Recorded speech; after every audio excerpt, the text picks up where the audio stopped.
play me like a clown and you fool, bitch. So just step back, or I'm mad dad when I come down straight. I thought you were my piece, but you play me out. Now I'm mad as hell, and I'm full of doubt. Who you wanna roll with? Who you wanna roll with? Lefty, let's roll. Who you wanna roll with? Who you wanna roll with? Lefty, let's roll.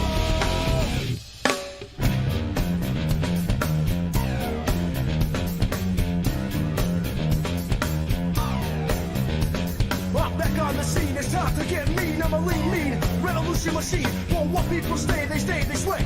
For today is good as any day. Y'all feel slightly this, let's resist. Raise your fist and pump like this. Promises over the top. Don't cross the line, but you know it's mine. Who you wanna roll with? Who you wanna roll with? Lefty, let's roll. Who you wanna roll with? Who you wanna roll with? Lefty, let's roll.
It's the Ignorance is No Excuse podcast. Hello, everybody.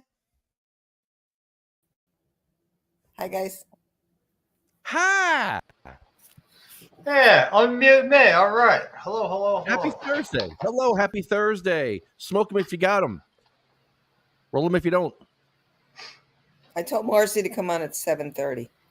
Okay. Yeah, that's good. All right. And I resent the link. It was probably me. Well, guess what? She's on now. Yes. Hi, There Marcie. you go. Hi. Marcie, that's Jim and Lefty. You know them, don't you? Hi. Well, I'm not you're sure. on my cell phone and I can't see very good anymore. So I still can't see. So I'm just going to sit here and be blind, but hi. But yeah, I think maybe somewhere along the way. Maybe. I used to hang out with an 8-foot bong at council meetings. Oh, definitely. That definitely rings a bell. Yeah, Bongholio and I used to sing songs at council meetings. And I used to go around to police stations and ask them where to smoke weed when they didn't know and they were arresting patients. Used to. He still does that. Actually, I still do. I'm going to Brielle next week. Yeah. Yeah, Brielle actually. Thursday. Brielle is nice, and I love it, but I don't drive down to the shore at night by myself. I'm a woman. Okay. Okay. So, Jim, Yeah, We can make a song out of that somehow, I think.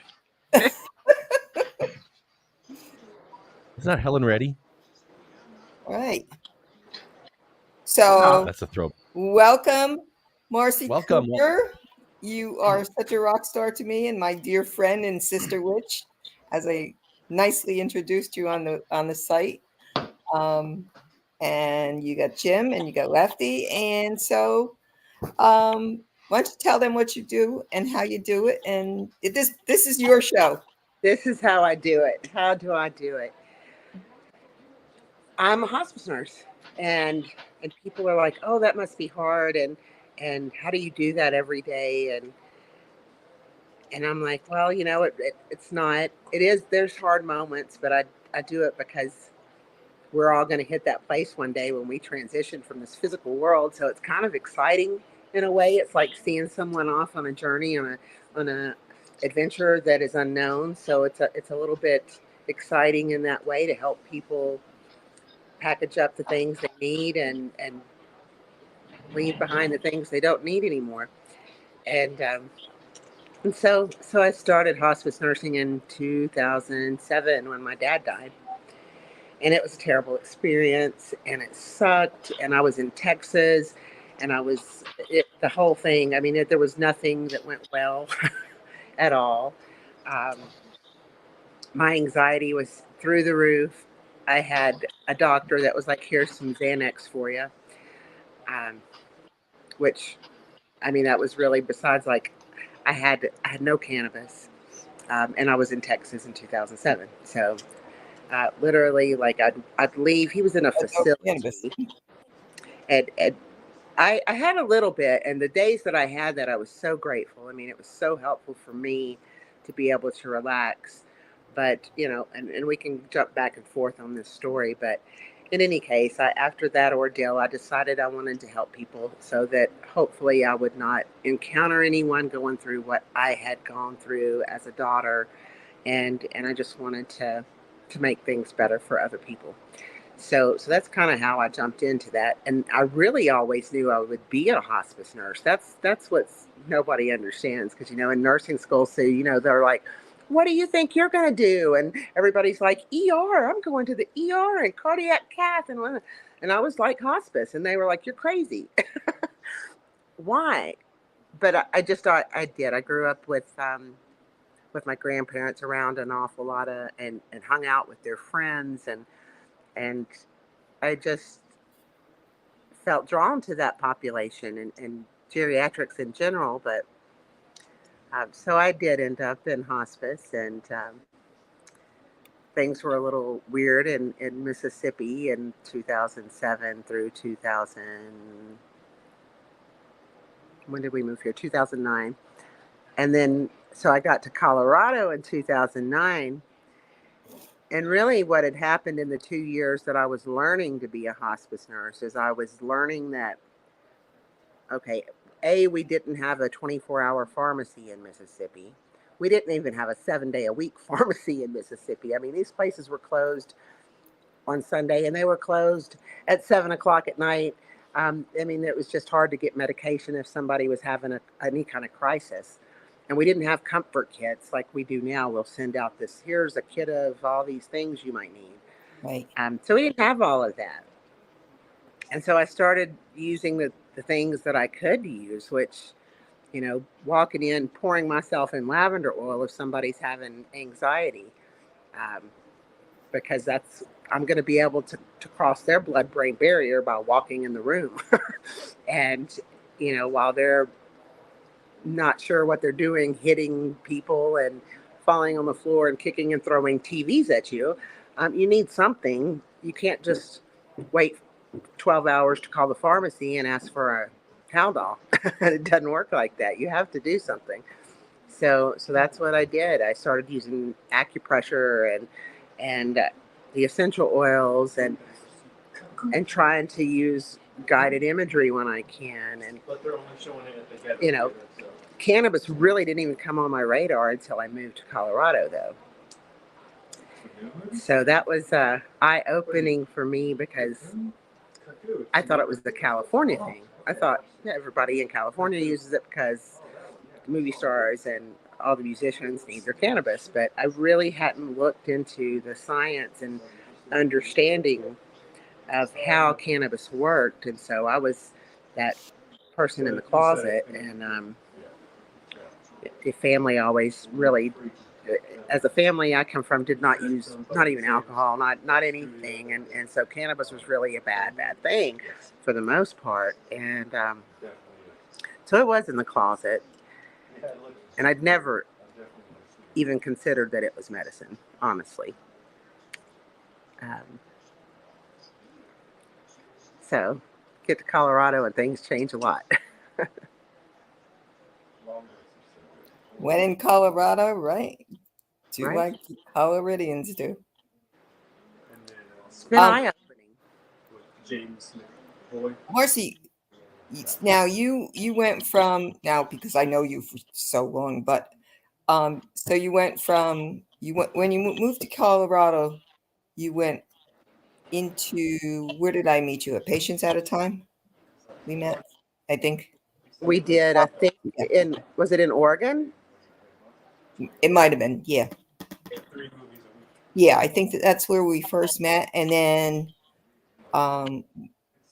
we all kind of ventured over to the newly created ACNA. So you want to talk a little bit about our experience? Yeah. Because So, you're in a safe, good place to do it. and I thought my ear pods were working, but they're not. So I've got background noise here. Is that Okay, loud? it's okay. Okay. We can at least turn the TV off or something over here. If I could get somebody. Can you turn that off? I can't. Yeah, that'd be great. If you turn the TV off, that'd be awesome. And if y'all could. I could go downstairs, but I'm all set up here. So, yeah, when you first, I think you came to our CNN conference in Vegas. We had a lot of fun there. Yeah. It was just incredible to see a handful of nurses come together and say, gosh, we didn't know this, or we did, but we, haven't been able to talk about it, or just bringing our minds together that first time for the first Cannabis Nurses Conference it was like that spark. And then that fire has just spread. And everybody came with different backgrounds and different experiences. And, we started talking about, looking at some of the research and pulling that out and realizing that, cannabis was just so much more than any of us really knew. But we knew that it was more than we knew. And that's why we were so eager to learn, I think. All of the things that we had seen, the patients suffering, our own suffering, just kind of has a way of bringing out the advocate in everyone. Yep. Jim, do you want to tell Marcie a little bit about Cheryl? Well, I could start by saying I had my own experience where I was been a cannabis consumer since 1971 and married a woman with multiple sclerosis who had just gotten to where she couldn't walk, so she's in a wheelchair. And I was a cannabis consumer, she wasn't. People would say, well, how does that work out? More for me. I don't have to share it with us. I don't have to give it up, The irony, of course, being is it was multiple sclerosis. I had no idea. And one time, very early on, we went out on New Year's Eve to get away from her kids. And, she thought, well, she might try a breath of it, and she didn't, and she promptly passed out. And she's like, and it wasn't the first toke of the night. I'd been through most of it already. And then she finally saw us. And she just woke up and went, oh, hi, honey, like nothing happened. And that was kind of it because it wasn't for medical reasons then. And it got real serious and went downhill because it was primary progressive, and it was pretty steady downhill. I have lost you guys. Yeah. So I can see you, but you're sideways. Oh, anyway, it wasn't until I did a whole lot of research, just so she always had something else to try, and a lot of it was holistic. Even for then, I didn't know it as holistic, but I came across it doing a microfilm search of the keyword multiple sclerosis and came across marijuana may lessen multiple sclerosis spasticity, printed in Journal of the American Medical Association, 1979, June. And tried it out and it worked. And I couldn't believe it, because how would it work so well on her and relax her muscles that nothing else could, when I had plenty of it and I never felt that kind of relaxed. I didn't feel overly, I was highly functioning. So yeah, it kind of sneaks up on you, whether you're taking care of somebody that might need it, or a nurse with all sorts of clinical experience. I think everybody's surprised when you find out never exactly how much it's good for. But I mean, we're still peeling back layers of that onion. And of course, from my experience, and Cheryl passed away 2003. But I feel I have a job to finish here in New Jersey, and that goes through home grow for patients. After that, I'll be more of an observer that will help if I can. And I did make her a deathbed promise 4 days before she died, when we knew she was gonna. That I said I was a tired advocate, and I didn't think I could keep up. I mean, we did a lot. It's I'm Google searchable, and it'll be like, oh, geez, I was busy. And I was tired. And then she said, nah, you got to keep on doing that, because there are people who still need to know and need help and all that. So fair enough promise. And I am very interested in what you have to say about hospice in particular, because it is a part of life we're all going to go through. My experience with Cheryl, I was as fortunate as you can get. She was supposed to lost her ability to swallow and refused a feeding tube. It was time. And they said, well, you can take care of her, and she can't swallow, but you can rub morphine under her tongue in any amount you desire, which was pretty much giving me permission to end her life if it got too miserable for her beyond that. And I was shocked to find out that their plan included she would waste away, and basically until she died from wasting. Just that was it. And I couldn't believe that was some sort of freaking plan, And to see her compassion and understanding, as well as one can, of a hospice situation. The world needs people like you at a time like that. That's a walk we all walk alone, but you can guide somebody, and apparently you're pretty good at it. So anyway, can you get back on or no? What's that? Hold on. Oh, you're on the phone. She got knocked off, but I think she's trying to get back on. Yeah. Oh, it's okay. It's okay. When she gets back on, you can tell her, okay, watch the replay and, look at your meter. And then we don't have to go over anything again. Yeah, right. Yeah, we've all had experience with some way or another. My friend Trip has experience with that. He was just telling me today. So, what's his real name? Trip. That's a hell of a name. Trip. Acid. It's Acid Trip. Acid Trip. Marcie it's a little stormy out there, so she's trying to get back on. Oh yeah, that happened to me that time. I got knocked off. Yeah.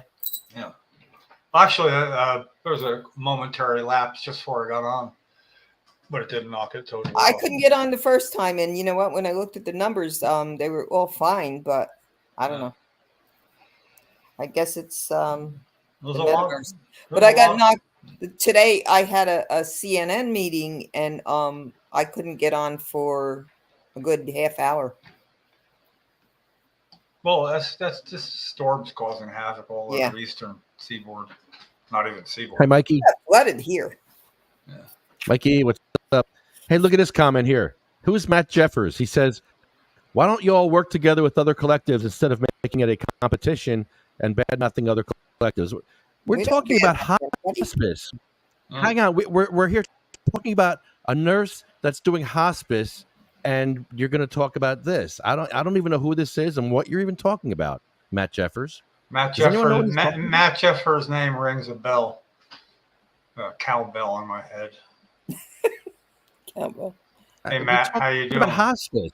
Yeah, this is like, it's, maybe he's commenting on a different podcast that we can't see. Maybe because he said that got we're the right bad-mouthing other collectives. It says, No, why I mean, there's that happens. I make mistakes. I mean, not quite like this, but as you know, as wrong-headed as I can be at times, especially if it has anything to do with pushing buttons or technology. I'm kind of old. We work with everybody. We Uh, work with CMMJ. We work with the Home Build Coalition. We're working with everybody. What are you talking about? Yeah, and collective. What is a collective? Like a grow collective, a collective of people that grow cannabis. Help me out. Maybe he's somebody we didn't want to work with. That's why he's throwing shade at us. I don't really know what that means even. I don't even know.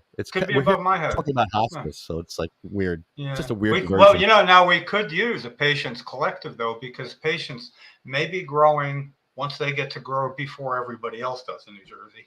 They may be growing more than they need, and as a collective, they should be able then to give as much as they want to somebody else who's a registered patient. Absolutely. Yeah. So we actually, you know what? Let's put collectives on the list. Maybe we should see if that'd be a possibility in New Jersey, because there's no such thing right now, is there? That could be Rotari's sign. Yeah, maybe. Yeah, we need more collectives. We don't have any collectives actually. No, we don't. There are no collectives in New Jersey. Yeah, so I don't know. I think he probably. We're collecting. I tell you what. I mean, I'd give everybody that's a first chance at a mistake like that. Just as long as it doesn't become repetitive. That's all. Because he's gone. That's what's the deal I make with other people. Say, okay, man, my bad. I definitely won't do the same thing twice. I just don't know who I badmouthed. I didn't badmouth anybody. No, it was probably a mistake. You kind of stopped There's badmouthing Marcie. people a long time she's ago. back. Boy, did you ever miss it? Oh man! I know. We had somebody jumping in, bad mouthing us, and you missed the fun. Yeah, you missed a lot of shade thrown at us. Sorry, I missed that. I got to hear she was. I guess Sue just said she got into hospice. Your wife did, Jim. How did that go? I missed the whole story. Yeah, Jim. Nutshell version, taking care of somebody, getting married, MS, 1984. She never smoked pot. That's pretty much all I ever did. And work and take care of her. And so because she didn't smoke and I did, we had no idea from the fact that, she had tightness, tonic spasticity to the point, and it got bad pretty quick, chronic progressive MS. That if you try to obviously move one arm, the other arm would come up, the legs would come up. She'd have to be tied into the wheelchair just so she wouldn't slide forward. And that was like long before I had any inclination that this might have something to do with helping her with that kind of rigidity, because I didn't feel it at all. I mean, and this is not the greatest potency cannabis in my lifetime at that time either. So it was only that she tried everything else, a lot holistic, although I didn't know it by the name of holistic at the time, in the late 80s and right up until the 1990s began. And then I uncovered an article in a microfilm search using multiple sclerosis as a keyword. Yeah, microfilm, right? Holy crap. That's old school, old school. Old school people go, holy shit, that's old school, Whew. But and I looked for days, and looking for things. I'd go to see if I could find anything. Somebody else must know something, that might help. And it came up an article, Journal of the American Medical Association, marijuana may lessen MS spasticity in June of 1979, and here it was either right at the beginning of 1990. Maybe the end at 1989. I read it, and I don't know a lot, but I know that when they say we use Lewis rats and strain 13 guinea pigs, and the rats at placebo, 95% died and had severe symptoms before death within a certain amount of time, and like 98% lived that had the cannabis, and the one that died, it didn't have brain lesions or whatever. Now, that's the nutshell, and I'm like, awesome. We have some research going on. This is interesting. Then I went to the MS Society, and my bubble burst. They sent me all the reasons nobody should use marijuana. It was like I was being handled by stuff that was 10 years old. And they accidentally sent me a memo, confidential. It said confidential to me, and it went out to all the National MS Society groups in all counties and all states, whatever. I mean, every subgroup they have, what do you call that? Those groups, the regional offices. Anyway, on how to handle questions about marijuana from MS patients, how to handle. And handle is the right word. Now, you cannot imagine the explosion going on in my head at that time in a keep quiet library. It was, so anyway, that was like, the more I peeled back that onion, the more I needed to learn. And the results of the first test were amazing. Real quickly, but whereas before I would have to get on a bed, her legs would be kind of up because they were atrophied the muscles in the back and kept them from being straight without a real lot of work. So I'd put a pillow on her knees and get up on the bed facing her and hold the pillow, and it would take a while to rock and then rock back and forth, and then little figure eights. Is maybe 10 minutes we got face to face, and it was like loosening her back. So didn't want to test her after 30 minutes with a salad dressing I had made that accidentally decarboxylated the cannabis in the process. Just trying to dry it out to get it to blend in with the salad dressing, And honestly, when I got up, I was expecting all sorts of resistance. And as I got ready, I almost, right leg fell out to the side. And I almost crushed her, got my hands up just in time. And it was like I was looking at somebody that just went over that first top of their first roller coaster. And I think I had the same expression. So everything was coming in flashes, like after all that. And basically that's was my impetus. But may I say that in the end, Cheryl was going to be under hospice care because she lost her ability to swallow, and she was really weak, and you could tell it was all winding down. And I realize it's the part of life that sucks, and it's but I'm really anxious, and rather than get to hospice, we're in a hospital at the time. 3 days later, she was going to come back to the house, and the hospice would be set up at the house. We'd be all good for whatever that meant. And they told me the way it works is, she can't eat, she won't drink. I can rub this really strong morphine under her tongue. And I said, well, how often? How much? She said, as needed, as much as you think is necessary. And in my mind, I was hearing to help end her misery. Wow. I mean, I was having a moment here, And what happened was, it all happened over, I noticed at about 3 a.m. That no, it was a little later, maybe 4:30 a.m. That breathing that was rapid was slowing down, and I just had a revelation, like understanding this is it, and it worked out really, really good. I mean, there's no suffering. It was timely. We were alone together. It was private. There was nobody coming in and out. It was like as perfect as it could be, And, in contrast to how worried I was, I realized that I avoided the biggest landmine anybody could have with something you could never change after that. It's irreparable.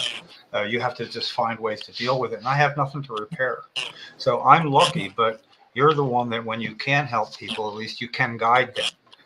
And I really could use guidance like that. So that what you are doing for other people, I really appreciate it. Yeah, I feel you on that too. Because yeah, just like I said with my dad, I wish we would have had somebody even before. And I mean, just to talk about things. It's like it doesn't matter if we're 50, if we're 30. Like some of these things need to be talked about, and people are so afraid to discuss it that you don't know what somebody else's wishes are, or and that's how I think really bad things end up happening that can just tear families apart. Yeah. But so glad that you had that experience that you did, and be able I, to be at home with her. And yeah. Well, I mean, no, we were in the. We never even had to leave the hospital. okay, Yeah. you had the Well, privacy. They gave you that. well, that was part of the miracle, if you will.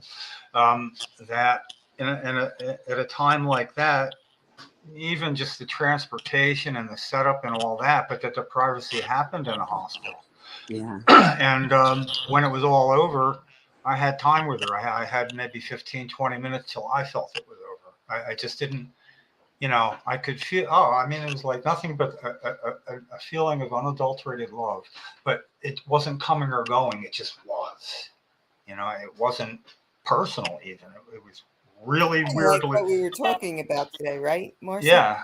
Well, We anyway, were talking about the whole Gene Watson oh my God, theory. it just, but it was, the reaction then was, okay, we're done.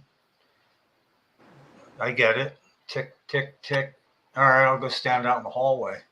So I stood out in the hallway, and finally somebody walked by because it was like 6:35 when she passed, so it was getting close to 7. And somebody walked by, and I said, "It's all over." And then, what do you mean? I'm like, she's gone. We're done. And she freaking went in, called for a crash cart, everything they weren't supposed to do. And then other people came in, and she's sitting there feeling for a pulse. And I felt so bad for her. I remember ever so clearly, I put my hand on her shoulder when she said, I think I feel a pulse. I felt I should put my hand on her shoulder and say, you're probably feeling her own pulse. She's gone. And it was weird because everybody sort of, and it was all over, And so, but I feel for the people that don't have that fortunate experience with, and although we all do walk that one alone, in the end, having that guidance beforehand is crucial. And the fact that New Jersey just got became a right to die state a couple of years ago. Yeah, that's Yeah, important. that was good. I didn't even have to testify at that one. I was gonna pretty much say what I just said here, but it just passed no trouble. Which then left our friend, the late great Jeff Oakes. He had stage 4 cancer. He was nothing but a warrior, and in the end, he got to a town hall meeting at the governor put on here, and his governor's chief of staff walked around and 3x5 a file card. You write a question out. He reads some and answers them. So she came by and talked to Jeff and helped him write his card and gave it to the governor last, because she got it. And she helped blindside Governor Murphy. And the last one is from Jeff Ohio. Jeff, oh, cancer. You got that. Okay. How is it that I live in a state where you will help me die, but not help me live by letting me grow cannabis? And the governor, what did he say? Left you like, oh, I don't want to answer this. He was, and he never got an answer.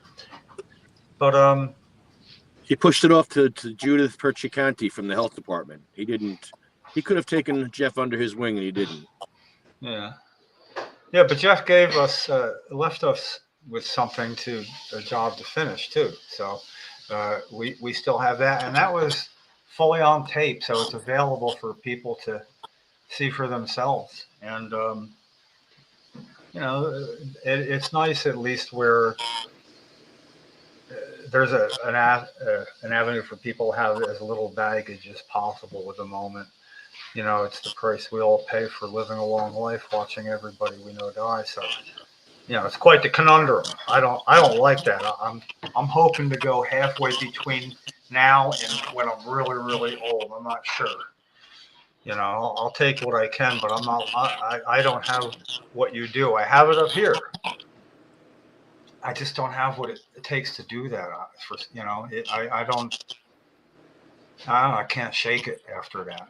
I can't even walk into a dog pound, an animal pound. I cannot with money. I'll give them everything I got before I leave. So what do you call it? Empathy has a price. Has a price with me getting shit done sometimes. So I did. I kind of looked you up.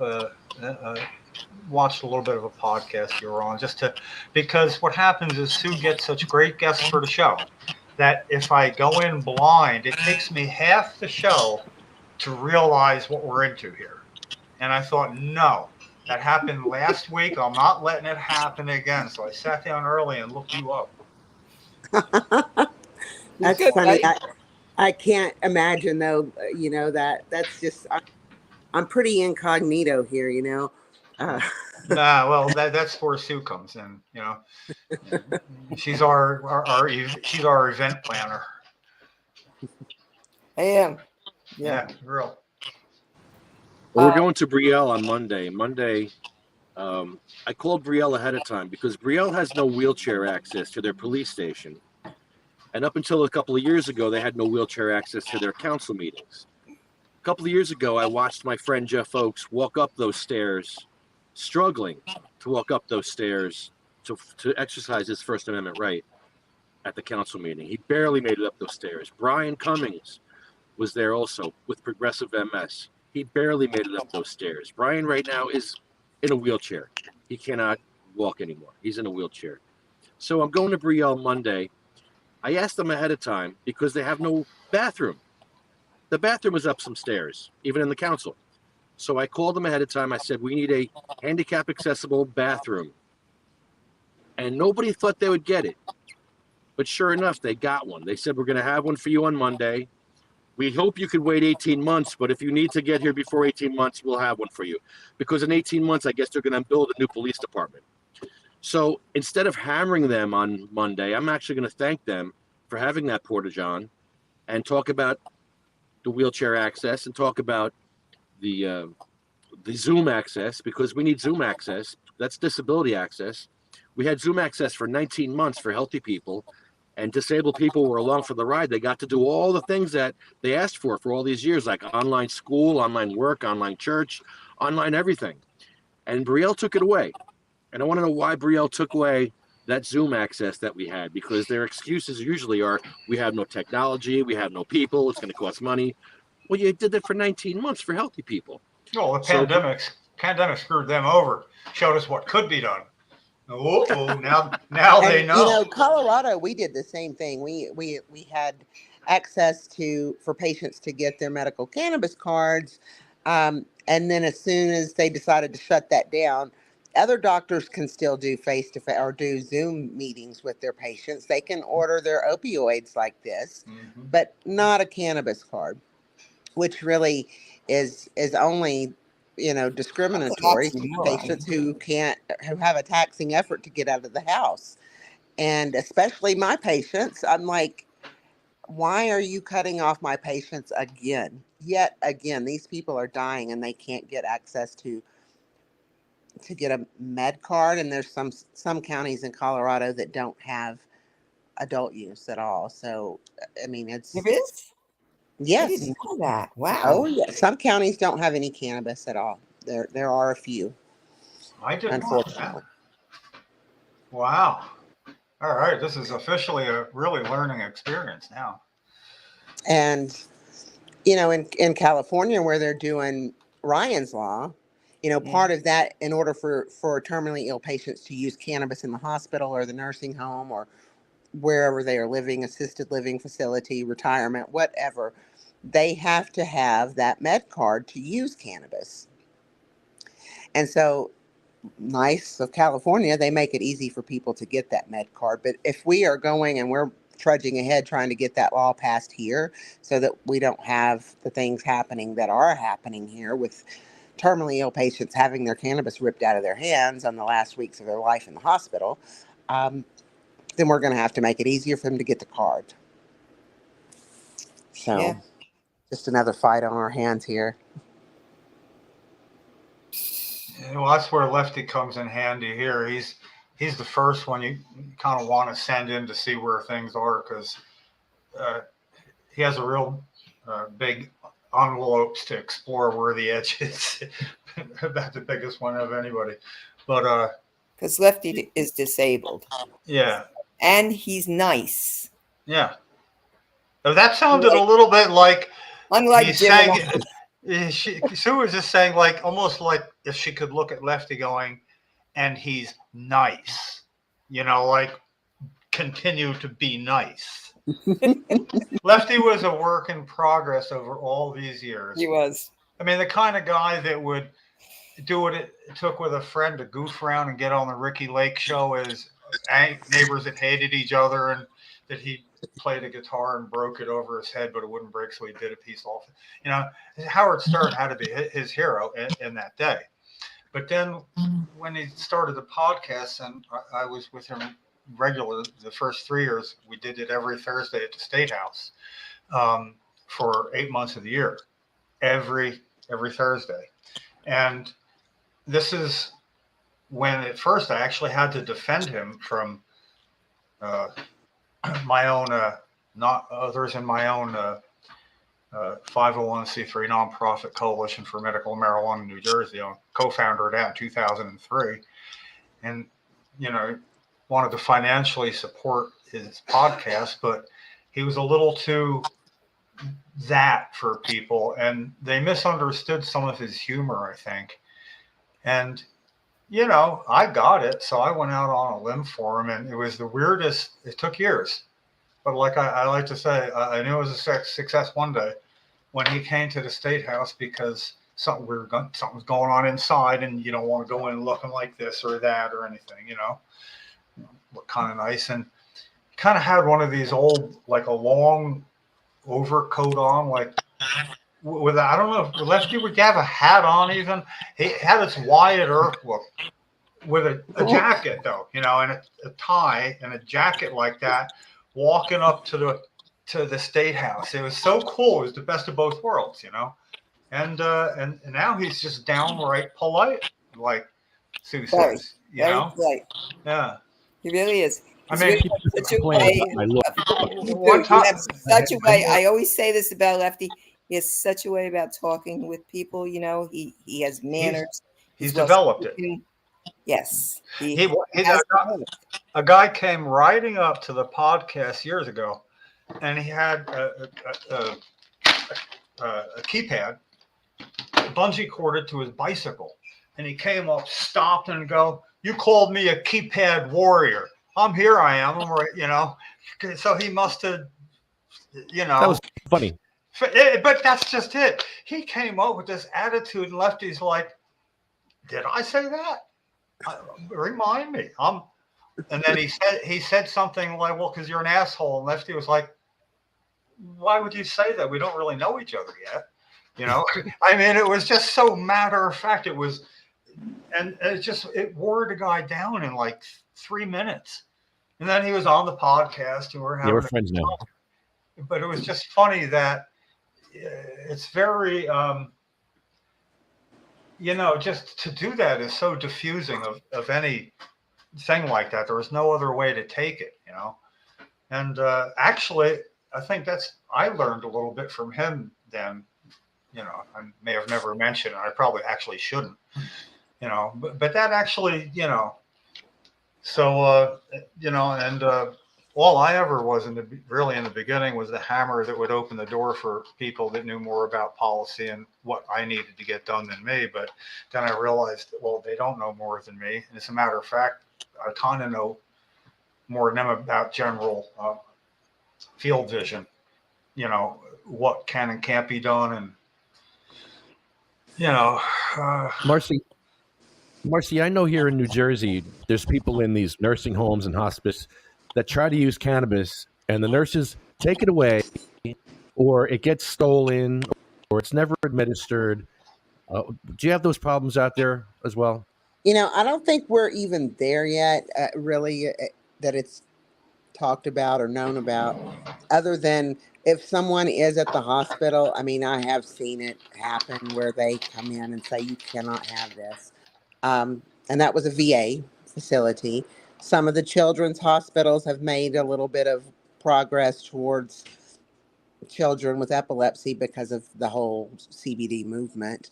And I have, if you're able to use your own cannabis, I do know that there's a couple of nursing homes that they are supposed to be these people's homes. And so depending on who the administrator is, I think some people turn an eye, and there's not any written policy for it here.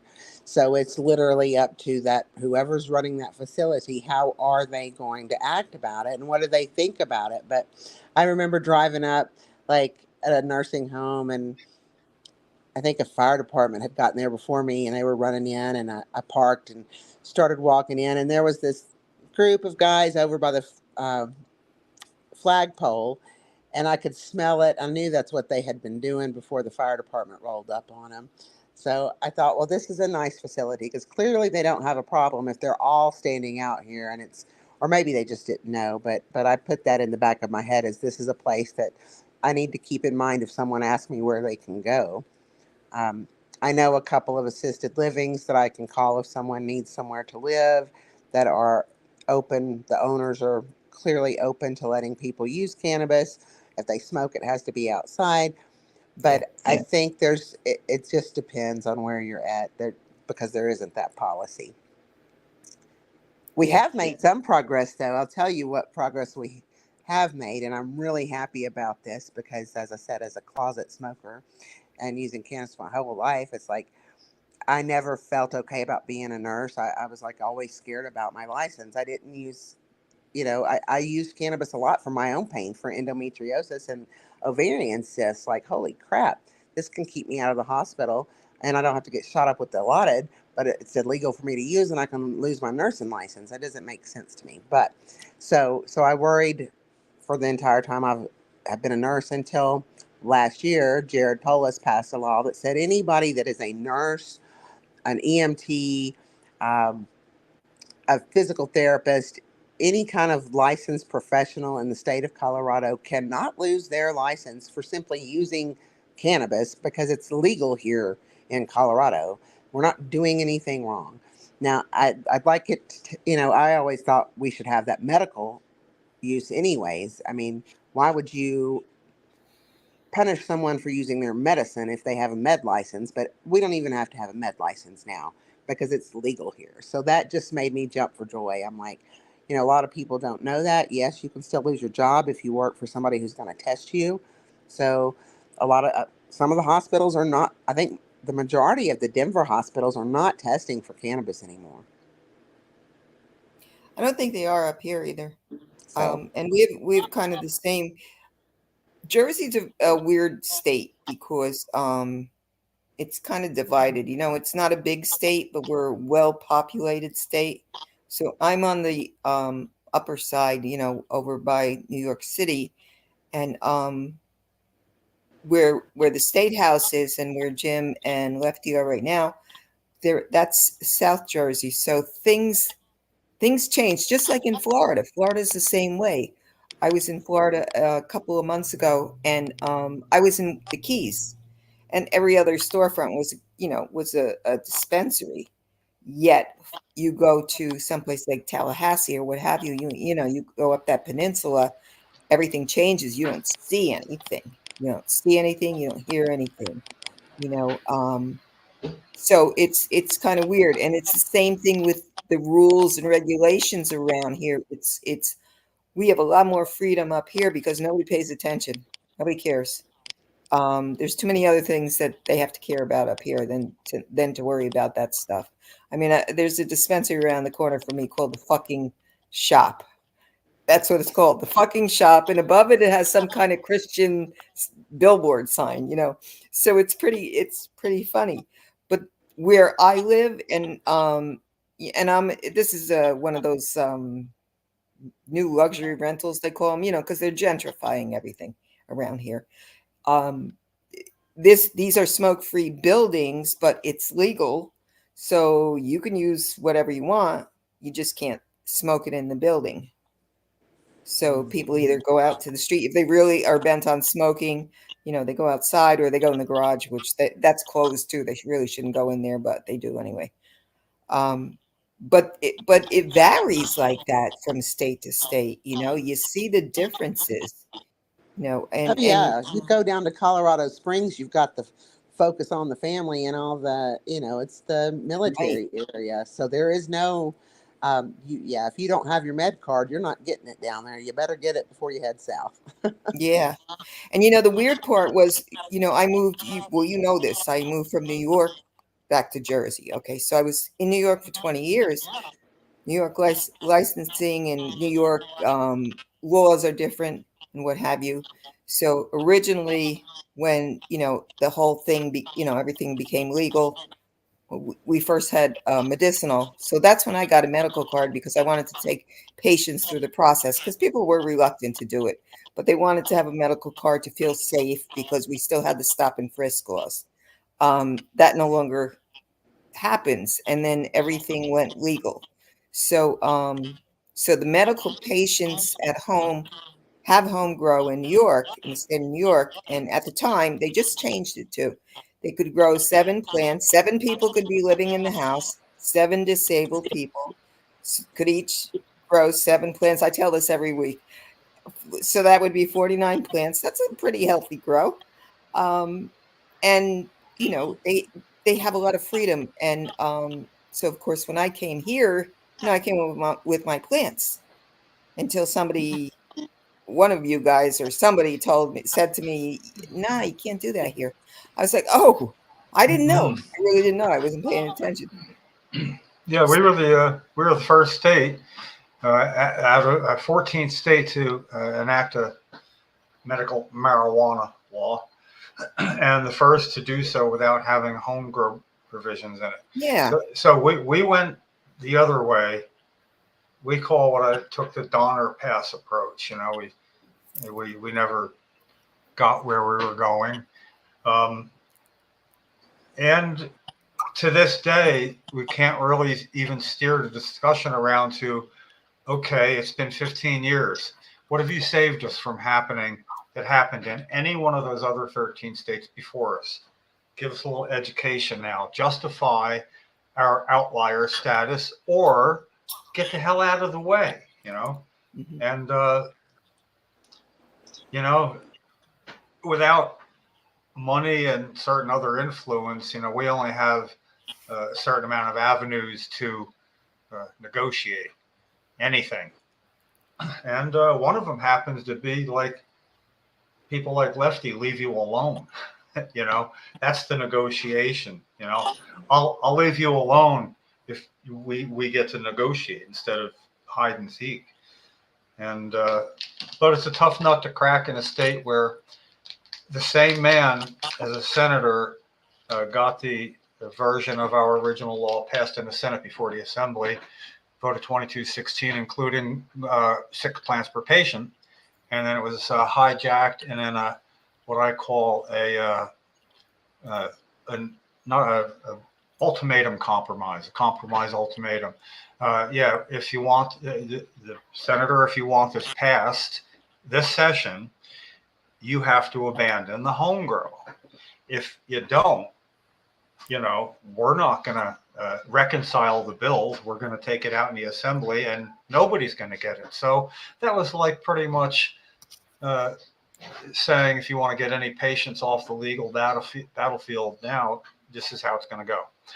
All right, seemed like the lesser of two evils. But what were the odds that same man would circle around and become the Senate president and then block a medical marijuana home grow bill as the Senate president, block a really decent low-level bill for 3 years from even having an informational hearing. Woo! That was a head turner. So, New Jersey, whatever reputation it has politically, probably deserves worse. It really does. And what they have is easily deserved. But, that's why, at least now, it's not every Thursday. It's the fourth Thursday of the month podcast at the State House.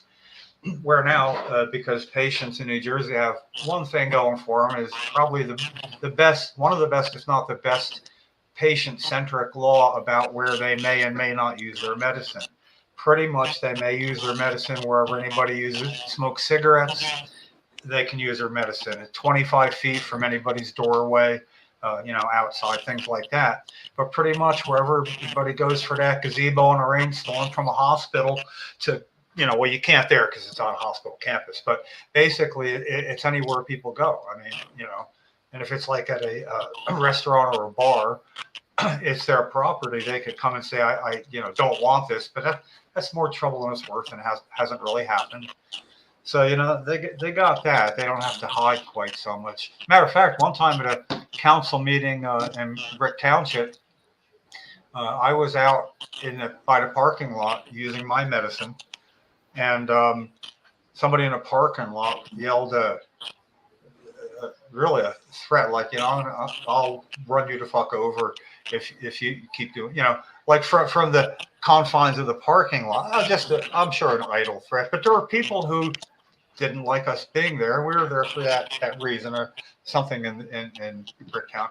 So it's the municipal part of the police station itself. I mean, substation right there in the building. So I got to ask one of the police talking. I said, I need one of you to come out here while I smoke a joint. There's my card. I'm going out there. Somebody just yelled, whatever they yelled from the parking lot. So he came, didn't walk over there with me, but I stood across all by myself and all by himself. I'm having a smoke and we're talking and nothing's going on. But it felt like good for New Jersey that I at least got to do that. And in effect, he had no choice. So it's like, come on, you got to watch me smoke a joint. Oh, after being illegal since 1970, I felt so relieved at that point. It was like I don't use the word glorious often, but it was a glorious moment. Damn it, it was. Then there's the fight between some of and again, Jersey is very, very diverse. Like where I live, like the population where I live is only 17% white. So we have a pretty big Palestinian population here, and then the rest of whatever they consider as far as different groups of people, but the police, the cops up here, they really make an effort to let everybody know in the different councils and what have you, is that they're going to smoke weed on their days off. They don't want to hear about it, and the PBA is behind them about it. And I know, Lefty, isn't it in Jersey City? Yeah, right. Mayor Fulop, he doesn't want that. Yeah, there's they have that feud going on about the cops want to be able to use cannabis. Court said okay. Yeah, and so every once in a while you see something on the news or something in in an email that kind of speaks to it, but it's really silliness. And then there's New York City. Now I am 5 minutes from the bridge, so New York City has always had dispensaries forever, as long as I can remember. When we used to hitchhike to the city, when I was 14 years old, that's a long fucking time ago. They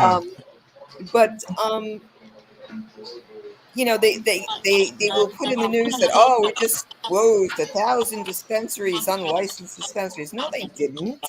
They've been there forever. They're not going to close them. It's just a lot of rhetoric, a lot of silliness. Just I don't get it. I really don't get it.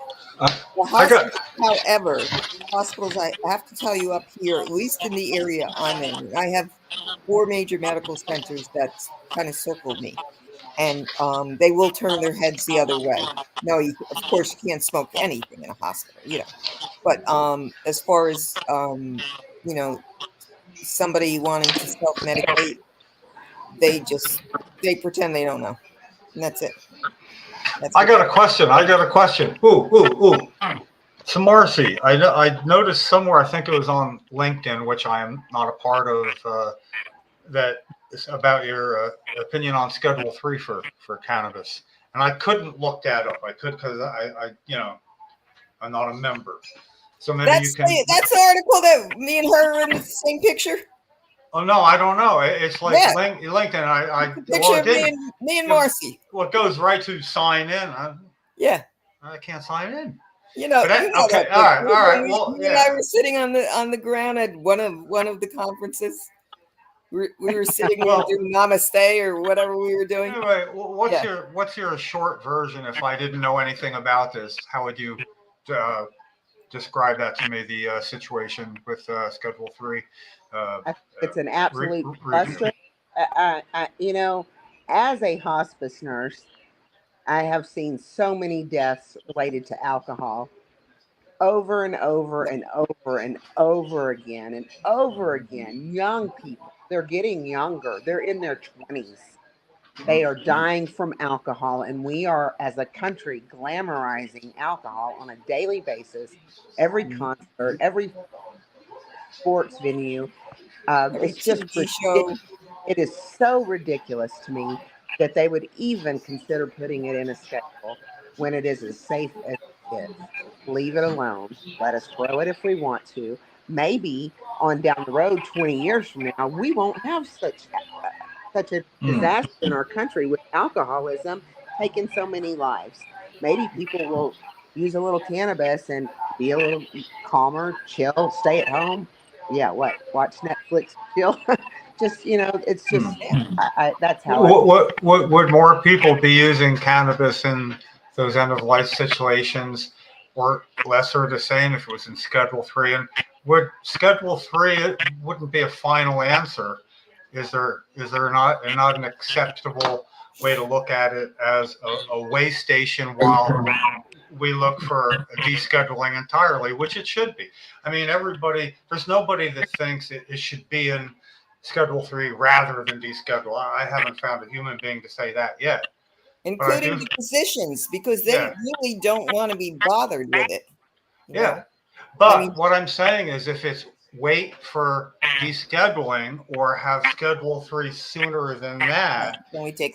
I got to go the other way on that. But I agree with respect your opinion. I think we all agree. I think that we should go Schedule 3 quick as freaking possible. And then what happens is the people take on Schedule 3 can say, this is ridiculous. I don't want to have to go through what I'm going through now. And then they can all turn around as disgruntled Schedule 3 customers and all do all this. I would think it would almost help it get descheduled rather than hinder it or delay it. But again, this is all, I've never had any training. I don't have real world experience in trusting my opinion without. I got to intake everything I can, and But I'm from Tennessee. Tennessee has not done anything to advance cannabis for medical use. It's just not there. They've got CBD laws, and they've got all these stores popped up. They're selling Delta 8. What CBD laws do they have, Mars? You have to be under 18 and failed everything else. That's crazy. How does I can't imagine the discussion against it, but that it must be a really tough row to hoe if, with everything else going on in 38 other states, they can still protect that as it is. Tennessee is one of those states. That's rough. They're growing some hemp there, and I think that's, they're trying. I remember a senator came to Denver like 10 years ago, and I cannot remember his name. He was a Republican senator, but I think most of them are at the over there. Um, Sound that way. so he came and he was really trying to take back the information, and I was like calling mom, "Hey mom, I'm gonna be on the local news talking about weed," you know. But they have not made that progress. And Marsha Blackburn is one of the senators. I went to Nashville and actually went to lobby them a little bit, and her husband, she was a nurse. Her husband is a doctor, and they own a drug testing company. Of They don't want it to be legal. course She's, not. yeah. I mean, I'm like, that's a pretty big conflict of interest, in my Yeah. opinion. Yeah. Yeah. That's what sucks. It's the testing, you know. It's every patient that enters the ER, right? It's tox screened. And I've had this discussion with one of our other colleagues in network. So if so as long as they're testing for cannabis, are they testing then for heavy metals? Are they testing for, pesticides or, come on, we know it's on a tox screen. Yeah. You know, It's not anything, anything to write home about. it's all about money in one way or the other Yeah, it for is. a lot of these politicians. It's, where are they vested? They have, okay, they have part ownership of a rehab facility. And they're throwing Yeah. teenagers in who get popped, for using it one time or whatever. But Well, now we have cannabis use disorder, right? So, there's a free ride to a rehab. yeah, no questions asked. Oh, it's positive. Well, in New Jersey, you can also enter their cannabis medical program because of opiate use disorder. Yeah, So, they have yeah, that. that which is very odd because you could go to the rehab for it, or you could get Use some it for cannabis rehab. for it. Now, I don't know about a lot of people. I think you know which way I would try first. I mean, unless you're getting the choice jail or rehab. Which is the way a lot of people like it. And the statistics sound good that way then because of the number of people in rehab and for cannabis issues and all. But it also, what it does, don't forget this piece, and that's a big piece. And this is a real thorn in my side, that now that they've come up with cannabis use disorder, and I'm not saying it's not a thing, because I have seen weird things in my life. However, then that if it's going to be in the DSM criteria, then people can literally file for permanent disability because they have cannabis use disorder. Because I see people do that with alcohol and with other drugs, and I think that's bullshit because you are not if you are in recovery, you're not using, right? You only get to play that card when you're in your 3 week, detox withdrawal or whatever, So that's just bullshit and it pisses me off. I can't imagine filing for disability for cannabis use disorder. That just, yeah. Watch it happen. Watch it happen. The first time somebody told me that they did that for alcohol, I said, "You what?" And when this woman, of course, regurgitated her whole story to me, I said, "You gotta be fucking kidding me. You've been fucking sober for how long?" I said, "So how do you do this?" She goes to a shrink, and she doesn't make eye contact, and she knows who the shrink is to go to, and she collects disability, and she works under the table, and so I said, "Oh, that's nice. So I get to pay for you. So I'm paying for you." So it's a vicious game, and again, it's got to do with the rehabs also. Who owns them? Which is all then mostly a money issue, and Yeah. we got to operate on the principle that we can't donate or in any way influence any legislator with the level of money we don't have. But on the other hand, you can cause public relations problem for them that they got to spend time repairing that ends up costing them money to have somebody smooth shit over, man. I mean, so we got to operate on that principle. If you can't donate $25, if you can pick his pocket for $25, it's a wash. I mean, you're there. And But we have a rat. We have a rat. Lefty, want to talk about the rat? We have Tell a Marcy giant about the rat we have. rat. We have a giant rat that we're going to take to unramped police stations, unramped post offices, and Senator Scutari's office. Picture, please. You can put up a picture. Yeah, what is that picture I like? Yeah. Oh, yeah. You and the Yeah, rat. I do have a picture. Yeah, It's the union rat, Marcy. Yeah. And of course, Senator Scutari is the man holding it up. Yeah. So this rat's name is Rat-Tari. You know, because we didn't so want. We're having an event. Yeah. Where Lefty is hosting, and Jim and I are listed as co-hosts. Now the definition of a rat involves somebody that turns around on their, and it lists a bunch of things. Basically, what he did, getting the bill passed with home grow, becoming patient's great hero. Yeah, And he then negotiated a shitty contract. The one guy you wouldn't worry about becomes Senate president. And he became Senate president. And then it became apparent. It took a while, you know. And so there he is. He's on Lefty's radar now. Yeah, there's the rat. There's Rat-Tari. You can, yeah, that's pretty good. Looks like he's about to attack you in that. You know? I love that picture. That's my favorite picture. Yeah. So we're going to have a sign that the rat's two hands out there can hold. Actually, I'll cut it through the foam board to where his fingers stick through one part, and on the other one, the hand's up a little higher. It'll look like he's holding it and hand through one, grabbing it. We just got to settle on this for space available. What's the clever sign? Now, keep in mind, he's not protesting. He's the rat. He's the one we're protesting against. So we're not sure what it'll say, but we're going to be then have signs up, you know, like screw this rat, meaning, you know, it'll be something like not Rat-Tari. Yeah, Senator Scutari himself would say, you know, and it'll be understandable. It's just and then you know, we see how that works at the State House. Lefty's 10 years getting permits at the State House. Pretty much we do exactly what they say, because they don't really ask too much. We take more than they offer, and they pull us back if they want.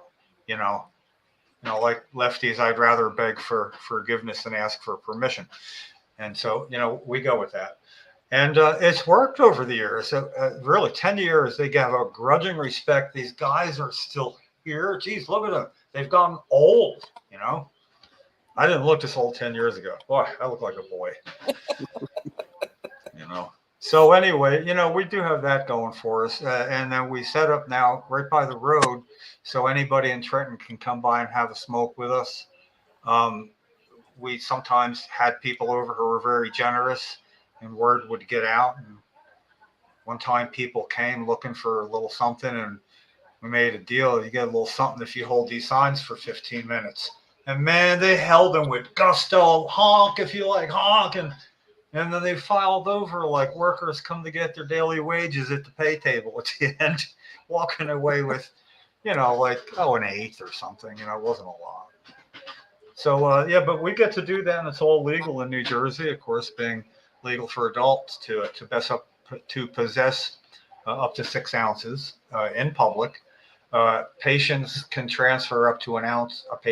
Adults up to an ounce between adults at any given time.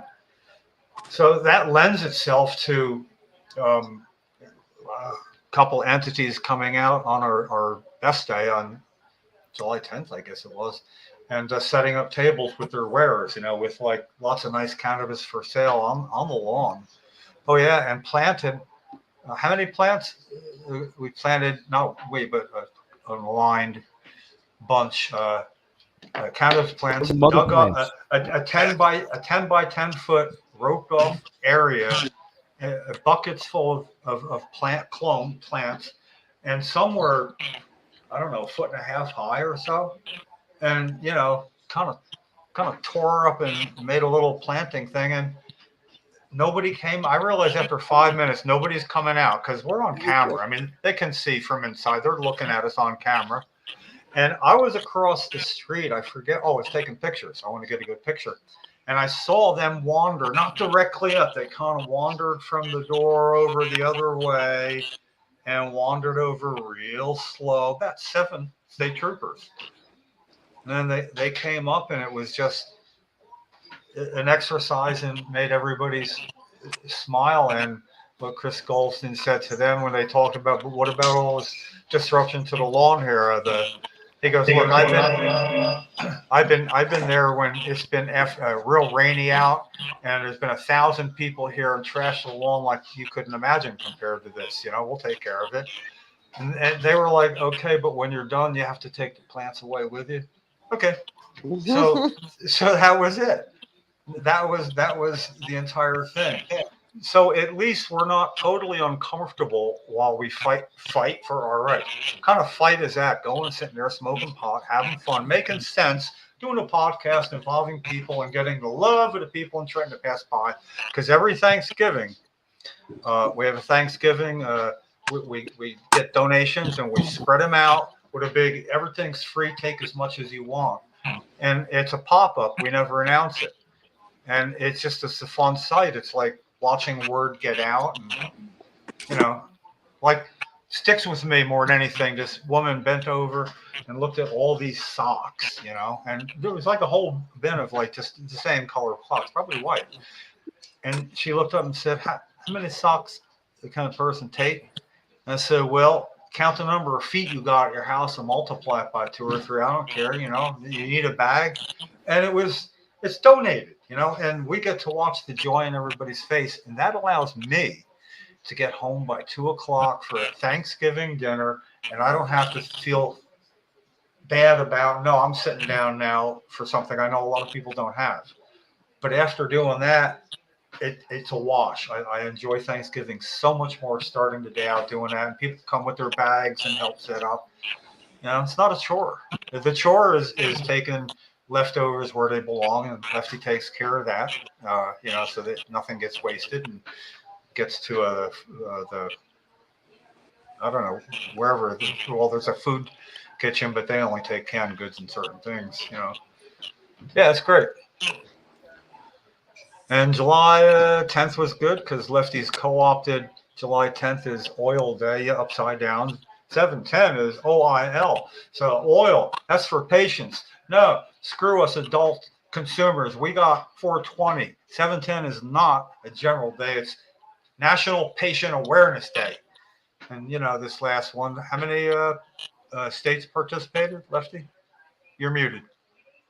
Oh, I love getting to tell him he's muted, too. Maybe 20.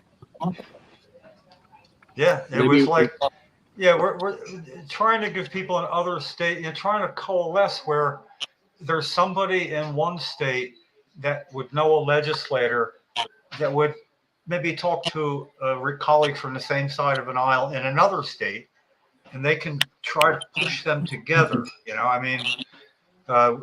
We have people here that I'd like to start doing that, like the people that aren't able to get this bill heard. It's like, well, why we're not getting it heard? There's people in other states that are way behind us.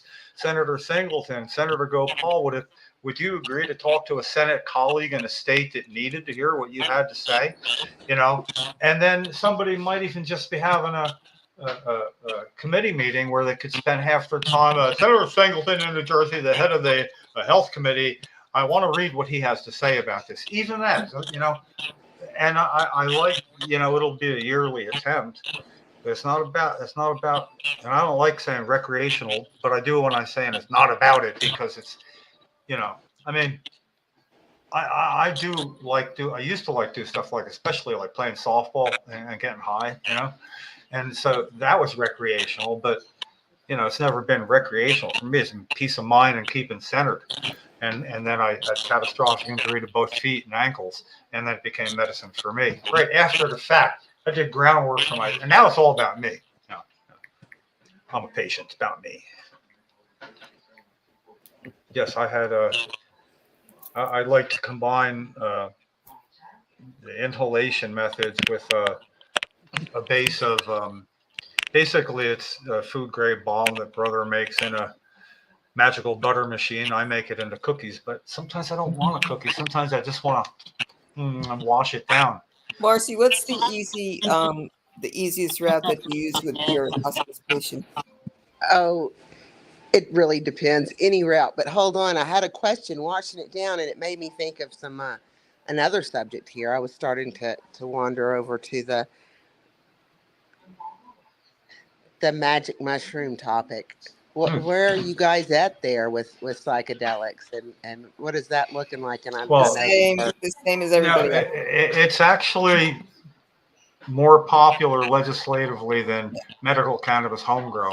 How is that this? I mean, that is it. What is it that makes it okay and cannabis not?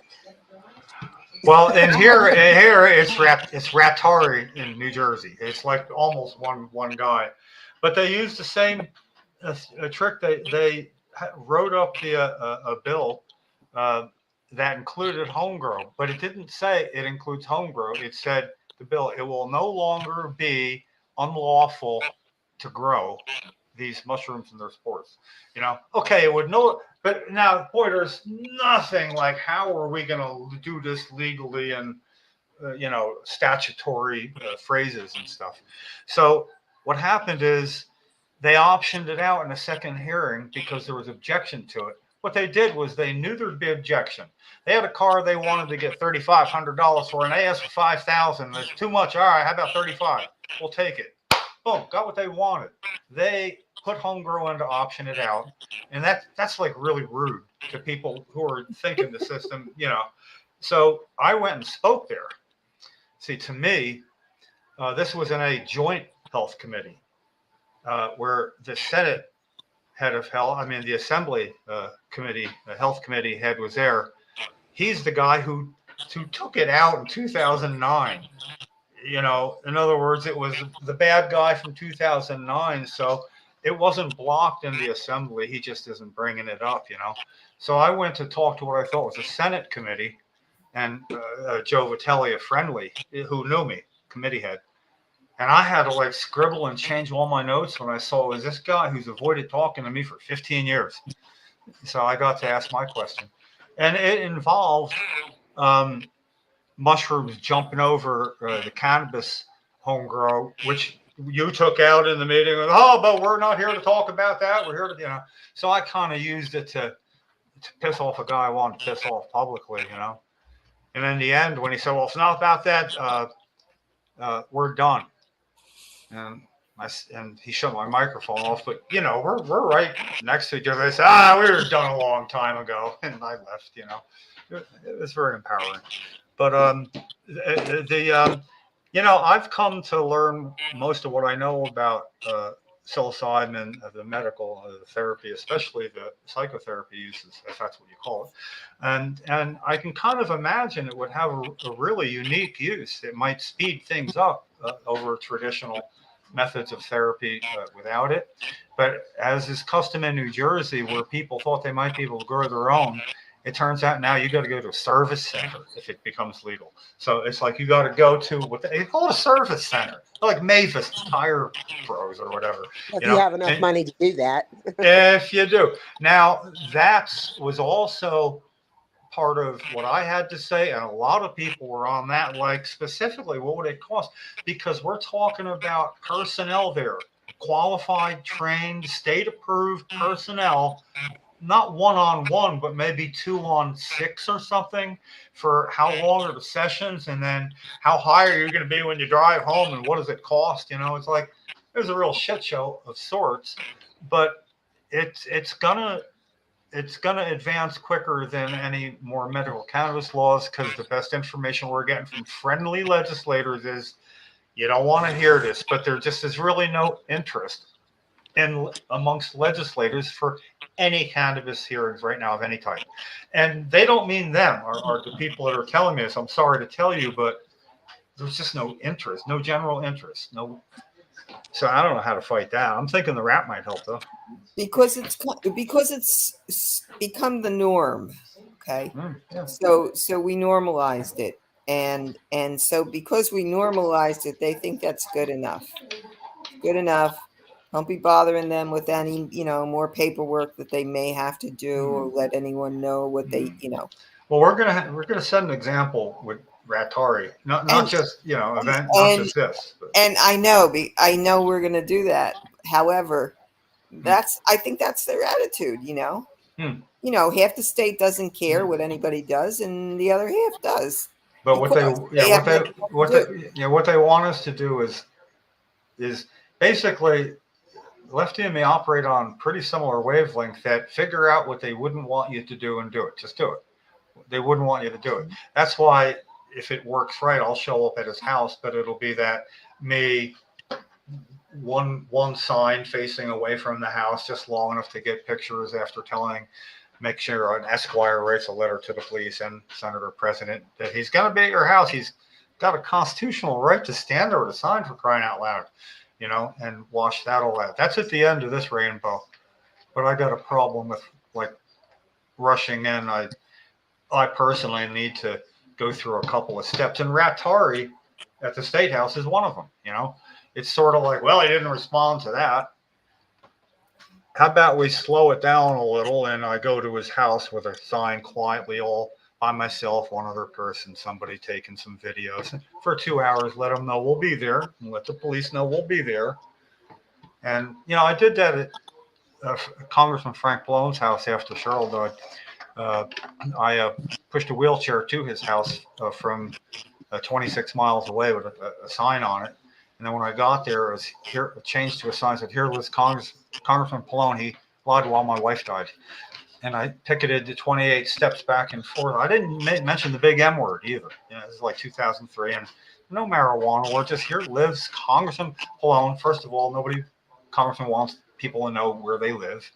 And he lied while my wife died, and I had a picture of them together. And, it was, and the police agreed after shooing me away at night. And I they made it clear that people can't see what you're doing, then they fear for their life and property. And I said, okay, then they won't feel for their life and property when they can see me tomorrow morning at 9:00 on a bright sunny morning with a videographer, Pete Christopher, one of Lefty's friends, right across the street there, and I'll be mic'd for sound.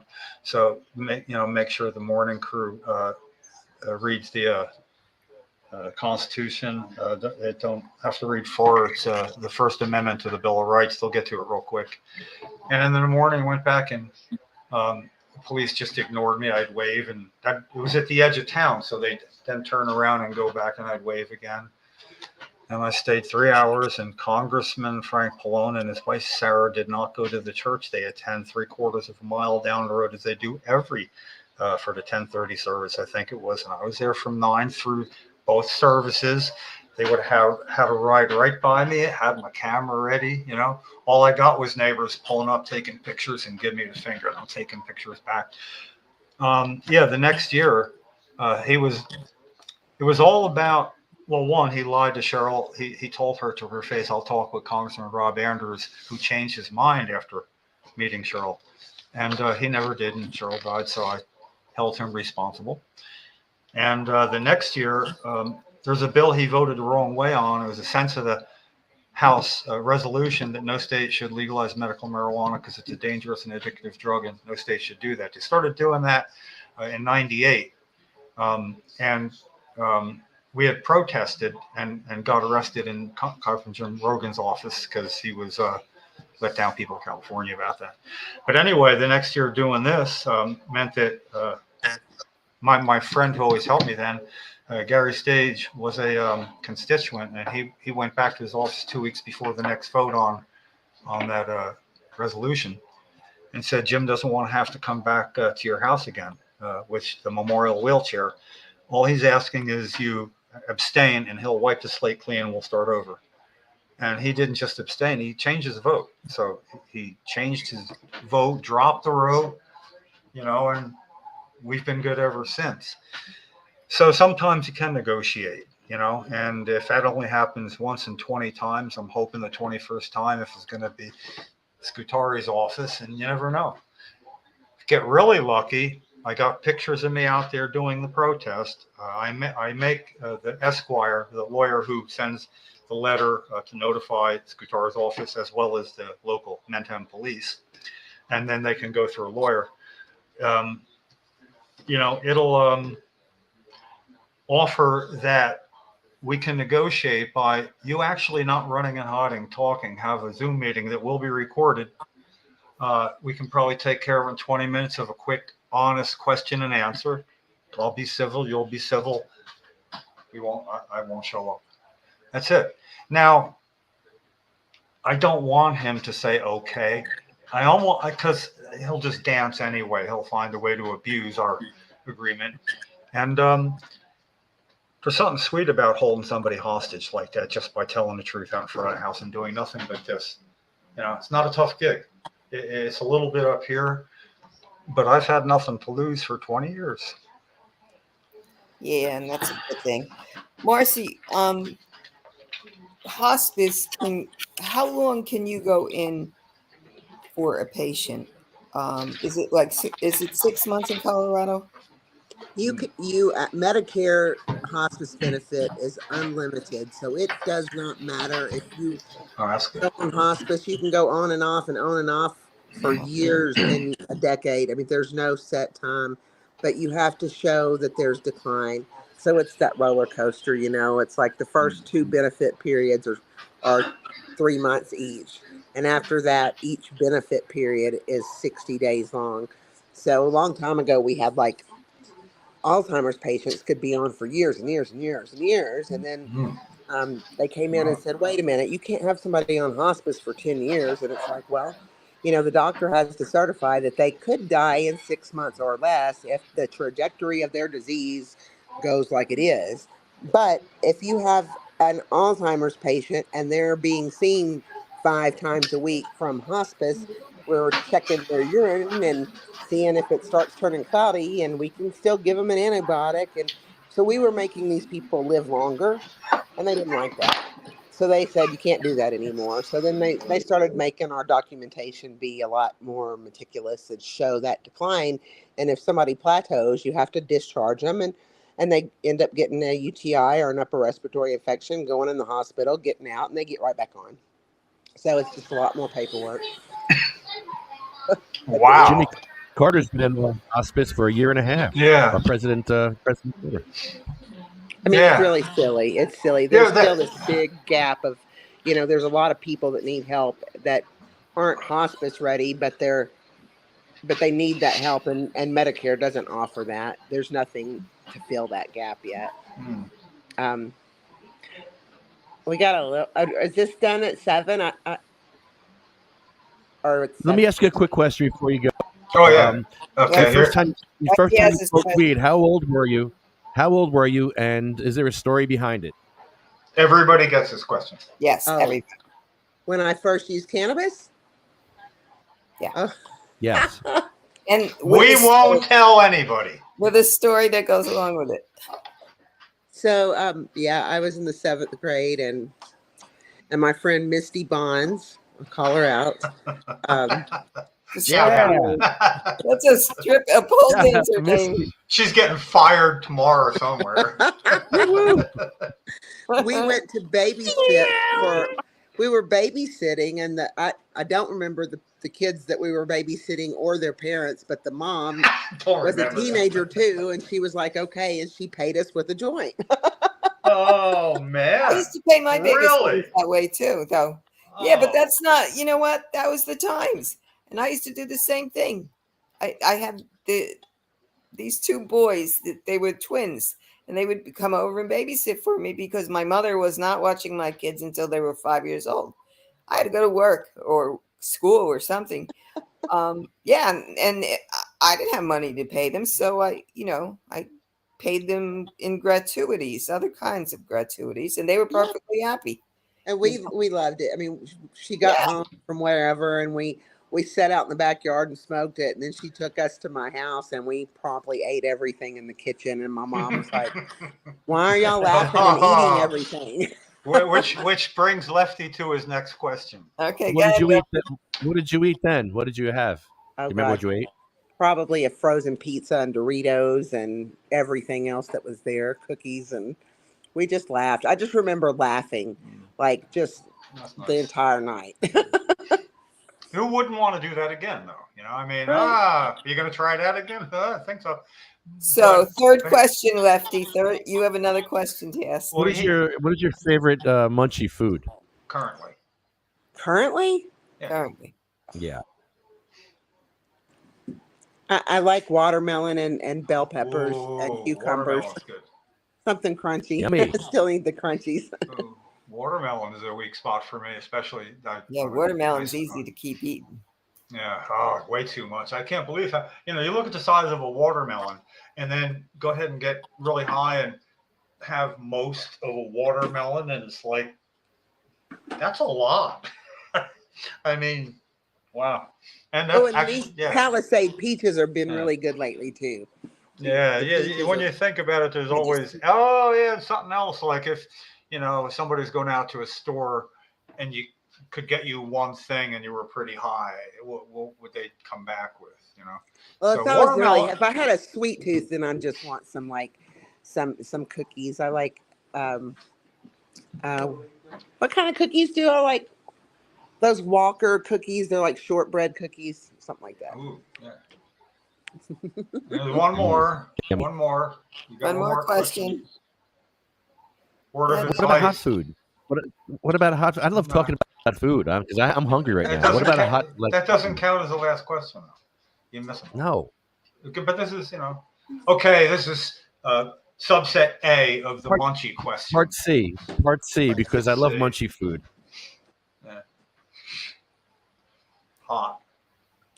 Do you have a hot food that you like? Like, do you like a steak or do you like chicken? Ooh, like, I have my favorite dish right now is barbecued Korean chicken. It's honey garlic soy sauce. It's that amazing. sounds delicious. Yeah. Nasty. Just tell them that. I'm Just not steal that real one picky, from but I take a steak. There you go. Good idea. Yeah, I need a steak in my life right now. Yeah. My last question is: if you have a friend who's down on their luck, who's sad, what's something you would tell them to cheer them up? Like maybe you have a phrase or something that you would use to cheer someone up. I would say, "I love you, a bushel and a peck." Yeah, you're doing that today. You realize, of course, you're asking somebody with all this hospice experience about what she would say to somebody who's kind of depressed. So like this, right. I'm going to try the bushel and peck thing somewhere. I know that's going to get a surprise reaction.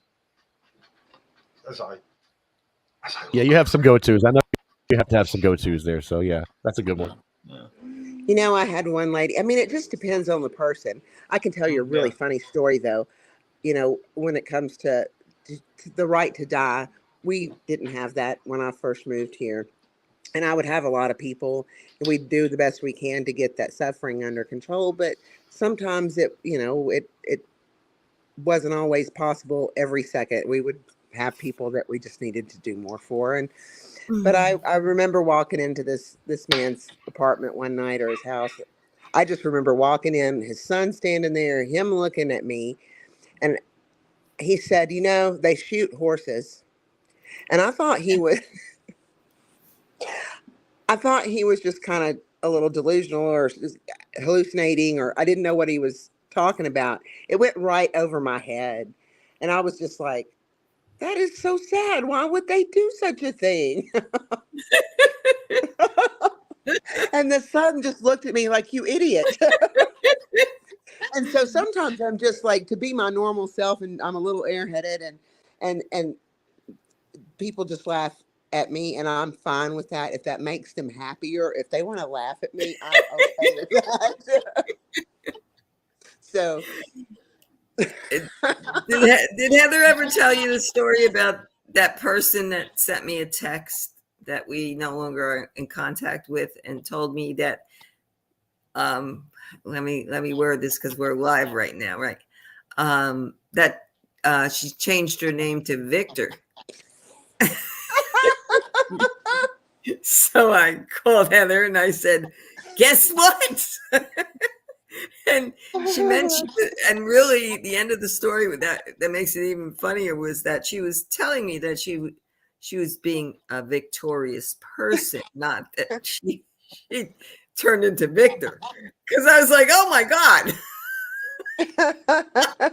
That's big news. It was so funny the way that I thought it too. You know, I thought it like a child would. Yeah, I mean, sometimes things just we don't, which Yeah. is good. Maybe we need to laugh. Oh, You know. what do you think, Lefty? Did you understand any of that? I'll tell you what helped me. Here's what helped me. I set out from the beginning along, I wouldn't understand. So I made up an alternate story with like people's faces that I know myself and set it to what you were saying. It was really funny. But I couldn't remember to repeat it now. I mean, I found great amusement in what you were doing through my own channel. Okay, I'm done. Well, before I go, I want to share something I learned today. Hot off the press. There is a hospice, which I did work for many years before they fired me because I couldn't drop everything and run to take a drug test. But that's okay.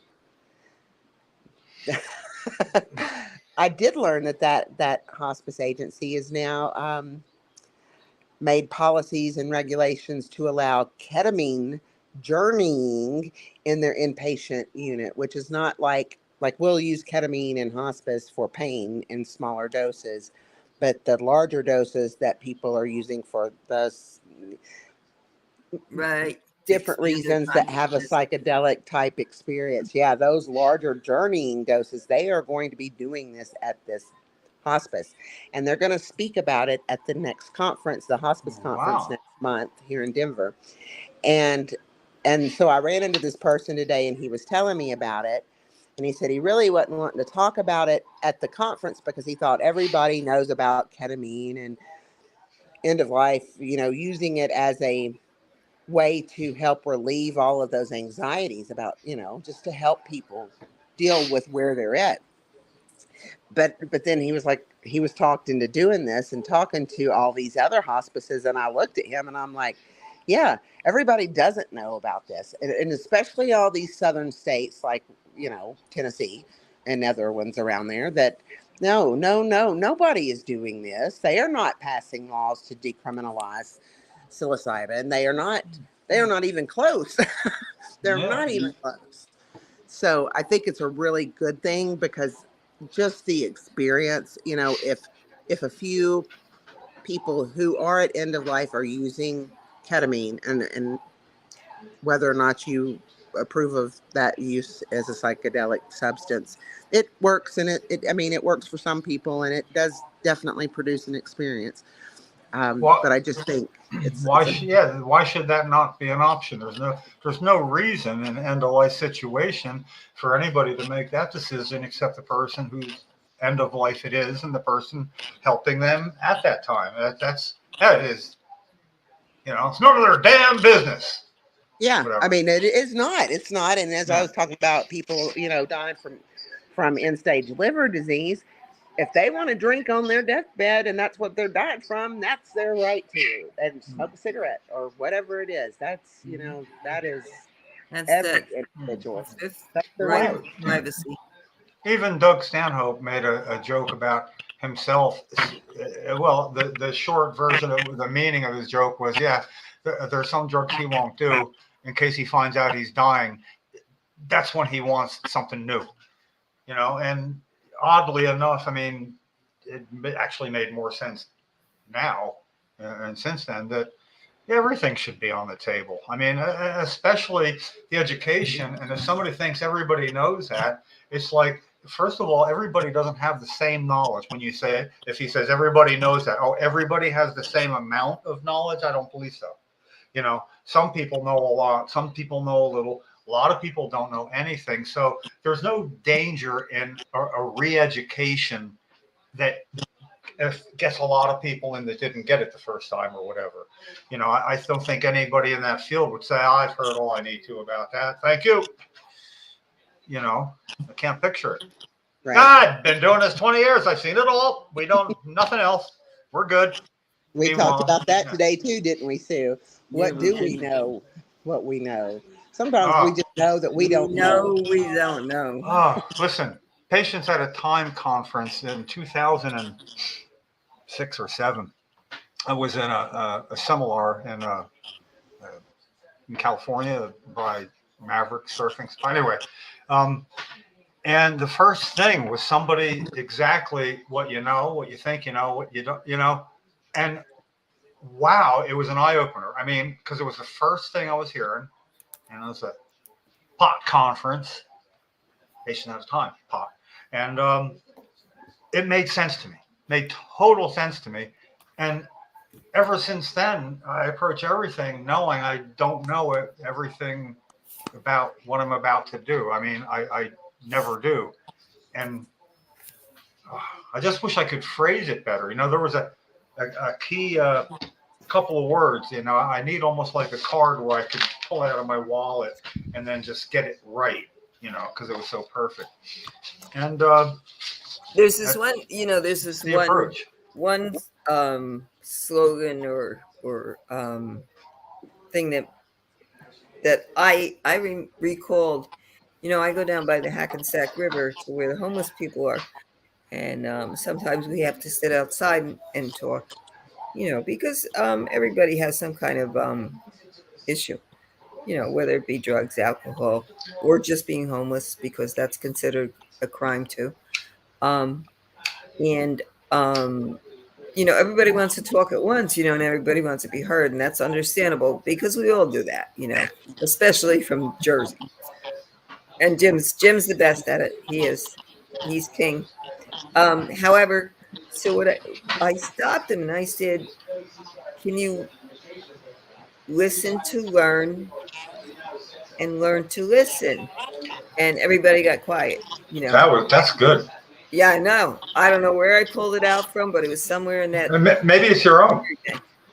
Maybe you originated it and you don't know it. No, I don't think I did. Maybe you did. Come on, everybody needs to originate. I'm still looking for my original word, saying, phrase. So I'm trying to give you a bone here, man. Work with me. Start a rumor. Did you hear? Where did I hear somebody say that Sue made this saying up? It's so cool. I just do that. I put it on Facebook here and there. I don't know. I didn't. I'm there for it. Nurse Marcie, do you have a website or something you want to shout out? Oh, I'm still working on my doula, my end of life doula website. So it may be up by the end of the year. We'll see. But she's on the Cannabis Nurses Network, so yeah, you can always find me on the Cannabis Nurses Network. I think that's just that's where I live permanently. Mm-hmm. Good. Nice. We've had a lot of fun with you today. Yeah. Thank you so much. Once again, Sue came through again.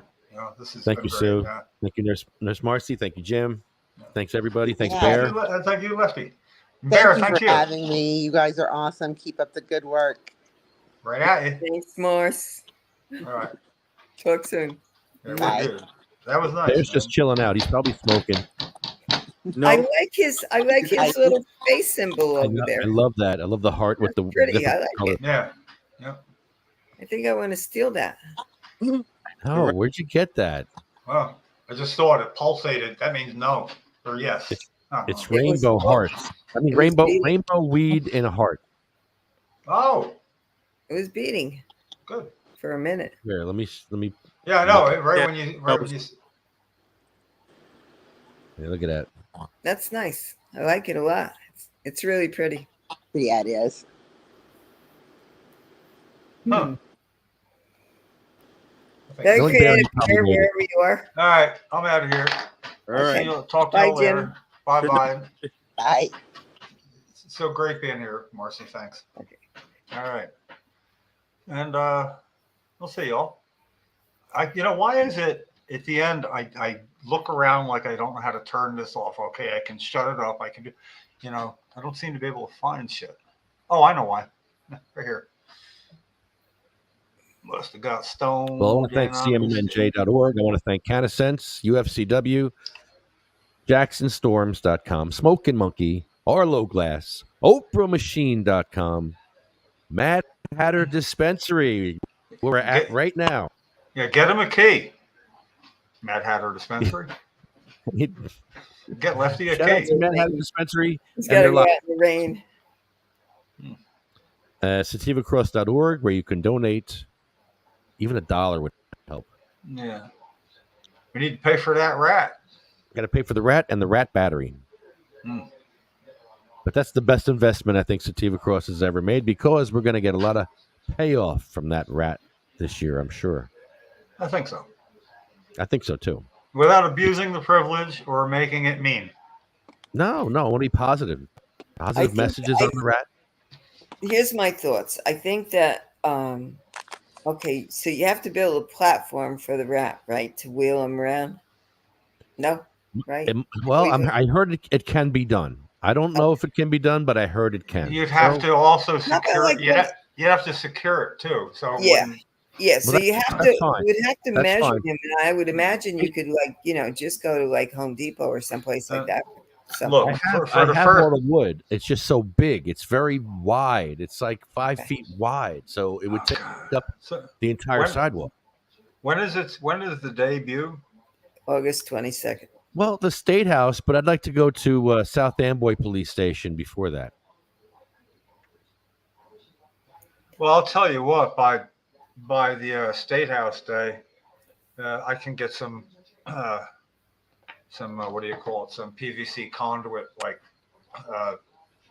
12 feet long, and transport it out in my trunk. I make a what do you call it? A stretcher. You know. And do what? To carry Ratori. Oh, okay. In other words, if Lefty can't park right here and we're at the State House or whatever, it can, we can Ratori him over there. He could be partially done, This is going to be so much fun. Picture him like that with going down just.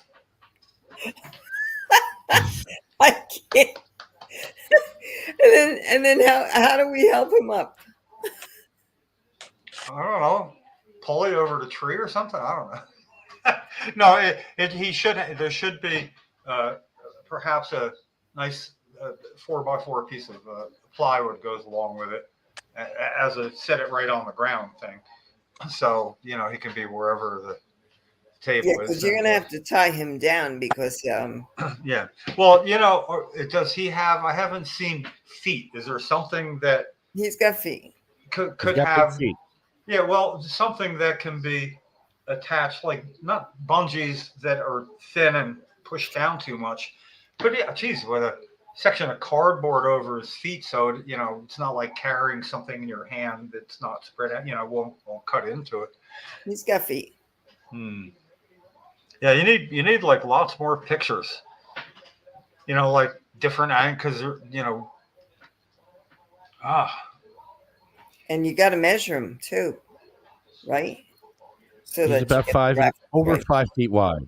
Over 5 feet wide. Okay. Huge. It's ridiculously huge. Yeah, well, that way, like on a stretcher, you could go down a sidewalk and step off the sidewalk if people are there, still have the stretcher. So listen to what I did, and Lefty, you may want to talk to your dispensary friends over there. Now, because I had spoken with someone that works in a dispensary, and I think it's Pennington. I think I was telling you about this. Anyway, he had a lot of questions because a true medical marijuana patient came in and he did not know how to answer his questions. So because by word of mouth he had my number, he called me and we talked, and then we decided we needed like a day to talk, like without being interrupted. So I love that. I love when Jim Morrison used to say, I put forth the proposition. Put forth a proposition to petition the Lord with prayer. I would do that sometimes at work. back in the day because I had it so down with that last petition, the Lord with prayer. Then 3, 2, you cannot petition the Lord with prayer. After he says it 3 times, Yeah. So 3 times, each time descending downward and a little less volume, and you'd come down and boom, Thing is, working in a construction site, more than 1 or 2 or 3, even 5 people could hear it. And the older I got, the less anybody knew what I was doing, and so it's like, you're that crazy old, they would have no idea. Yeah. No long-haired freaky people. Yeah. Need not apply. Yeah, Lefty, do you want to continue? Yeah. Our list begins Oh boy. with Cheryl. You heard a lot about Cheryl tonight, and I like when you talk about her because it's what inspired me to really get into activism and understand the endocannabinoid system and how it works, because I didn't know what cannabis did until I saw you and Cheryl and how it worked. Yeah, still hard to believe. And the fact that you made a promise to her, and that's why you're still doing what you're doing, because of a deathbed promise. And, yeah. Well, that's that's the one you gotta keep. I've made a compromise in my head, though. The promise was I'll ask myself if you would show up, and if the answer is yeah, you would, then I'll go and do the best I can without you. But I'm pretty sure after home grow, she would say, "You're good, Jim." So yeah. I'm claiming that's what would have been it, because it wasn't any more specific, But that feels right, and that's no easy task from now. That could take longer than I got. You don't know. But, that's how I feel. And once we get home grow, I'm good with the cannabis thing. I'm gonna just continue with the wheelchair access stuff because there's plenty of room for growth in that space. Well, here's the way I can put it. I'm 72 and I don't want to get on that fucking list. Yeah, you know what I mean? Like, the list should be done by the time I'm done. You're not going to be like, oh, a new edition, bad news about Jim. No, we'll be all done. We're going to get home grow and everything else, and adult grow, So listen, this Monday, in fact, this weekend, I'm going to flyer the hospitals in Bergen County, because we decided that, really the only way we're going to get legitimately cannabis into the facilities is if it's the patients buy-in. Okay. So the patients buy-in and the bedside nurses buy-in. So since most of the bedside nurses are coming out of school now, a semester is over, they haven't been really schooled on what cannabis is. So me and another nurse, Neek, and you'll meet her. I'm going to bring her on the show.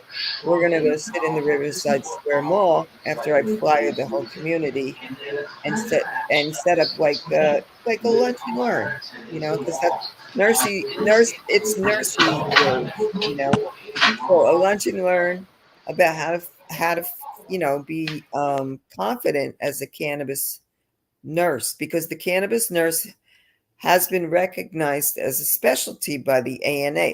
Okay, that doesn't mean jack shit until like all of this, deschedule, reschedule stuff gets figured out. What will happen then, and this could take a good 10 years to happen, we have trademarked the nurse navigator job description. And that would be a nurse in the hospital that would come and talk with any patients that use cannabis, and do they need help getting their medicine, or what is it that we can help do for you, and that kind of those kind of concierge questions. Most patients, if not all patients, get a tox screen done in the ERs, and most likely I would say 60% of them are going to come up THC positive. So there's another way of educating the public. Okay. But, like on my side of the fence over here, with the nursing stuff, we have to get to those bedside nurses, because what they're doing is they're leaving and they're creating all these businesses of, psychedelic assisted therapy and whatnot, and it's just, everybody's forgetting about the patient. I don't agree with psychedelic assisted therapy. I think it could be probably good and beneficial to somebody, but it shouldn't be on the top of the list. Okay. We've already been there, done that. At least me and Jim have. Yeah. It certainly shouldn't have an effect on anything else, and it's almost impossible not to throw a stone in some water and not create ripples. There's going to be ripples. Psilocybin's not going to hurt anybody. The worst you could do is get sick from it, but unless you picked your mushrooms out of like a cow patch, you're not going to get sick. They were getting sick on cow shit. That's what happened. Boil it. Yeah. So, and then the next on the list is MDMA. Well, MDMA has methamphetamine in it. I'm not comfortable with that. Because I'm not even listening to it now. I got my blinders on. I hear what you're saying, but I don't want it to stir up a question or a thought in my head, because I don't think about that. And what's the next one? Of course, ketamine. Yeah. And ketamine's a different story. I think I've said that before. Ketamine's an anesthetic, and I don't know, whatever. People want to pay $4,000 to have ketamine assisted therapy. They put ketamine in my anesthesia when they put me out. They put like 10 different drugs in my anesthesia. Ketamine was one of them. Wow. Suboxone was another. Because it's an anesthetic. Oh. Suboxone. Wow. Why did they give you Suboxone? They had like 10 different things in the propofol. Okay, propofol is an anesthetic. Everything, like 10 different things. I couldn't believe it, because I asked her. I said, "What's in the concoction?" She said, "Propofol." I said, "Okay, what else is in this? Give me the entire list." And then she gave me the entire list. And I was like, "Oh wow!" But did you dispute and say, "I don't want that"? I don't want Suboxone. No, if this is your what do you call it, anesthesiologist? Anesthesiologist, yeah. Yeah. Did you go with, no, I don't want that, leave that out? Because he's like, fuck it, I'll take the buzz. No, I'd be scared. I'll tell you though. The anesthesiologist. One time, a doctor that was operating on me all these times played a quick joke on him without any, talking even, because they're all prepped and they got their face masks on and everything, and. They had my arm out on a side thing like this, strapped down. I guess had the IV, and they didn't want me moving or whatever. Mm. So as we're doing this, and Eric, the anesthesiologist I know, and I knew the timing on this, and right at the right time, I said to him, "Hey man, this is kind of like when they put somebody to death." And the surgeon with that whole mask on goes, "Do you have any last words?" Real serious. And then I went out with that, and I'm inside laughing. But the last thing I saw was Eric's eyes were like that through his thing, because when he said that, I was looking at Eric's face, mm-hmm. and then that really got him good, Anyway, so you were on your list, Lefty. That's a good story. Oh yeah, that was fun. I like that. Well, they kicked Chris out of his federally funded program in Florham Park. He was in a facility for rehabilitation for when he got injured. And he was using cannabis, and they couldn't catch him. They didn't catch him, and he refused to get tested. So he had a bag, a catheter, next to him at night. They went into his bag at night and stole his pee, found out he had THC in his pee, and they kicked him out of the facility. What? Yeah. Ask Chris about that one. No, I don't think I will. I wouldn't want to trigger him. That would be wrong. That's horrible. that's worthy of taking somebody in a back alley and beating the fuck out of it. Oh, This place still on, sucks. right? We're still on, everyone. This place sucks. This is the same place that parked What is it? two huge containers in their handicap spots. Okay, who is this? Remember I this place? want a name. Go ahead. What was it Tell called? everybody. Florham Park Rehab. Hold on, I'll look it up. Don't worry. I just, Florham Park's not that big. Yeah, Look it up. Florham Park Rehab Facility. Yeah. They stink. Yeah. So yeah, we went to go visit somebody one day, me and Chris, and we saw these two huge containers, shipping containers, in the handicap spot. We're like, wait a minute, this is a facility for handicapped people. And their answer was, well, there's other spots you can go to, which was across the building, on the other side of the building. And I was like, you're not going to do nothing about it, huh? We called them on the podcast. We busted their chops. Then finally, we were like, but that's like a ticketable offense. Did you call anybody that could give them a ticket? yeah, we finally went to the police station, and I turned my phone on because they didn't want to do anything either. So I turned my phone on, and I said, listen, they're violating state law. I said, you need to do something about it. I had them on video doing it. They knew I was filming it. They knew they had to do something. So the police went there, told them to move the containers, and they did. I'm so glad you had a good ending to that story, because if I had to ask you what you did and you went, well, no, I didn't do that, I'd have been disillusioned, man. That was like throwing the dice going, you didn't quit there, did you? That was a side quest. No, as a matter of fact, that was a great side quest. Yeah, Me and Chris, it was the best side quest ever because me and Chris saw that. We're like, oh, side quest. And me and Chris went to the police station. Well, yeah, we went to the police station together and forced their hand because we were like, no, you have to do something. Because they didn't want to, they're like, that's private property. But I'm like, I don't care what it is, it's state law, and you need to enforce it. Yeah, need your badge number. And why do they have the signs then? Anybody who has has private property, take the signs down. We don't need those disabled parking signs. Who needs disability parking? We don't need it no more. No, private park. The whole point of it is to have it anywhere there's a business.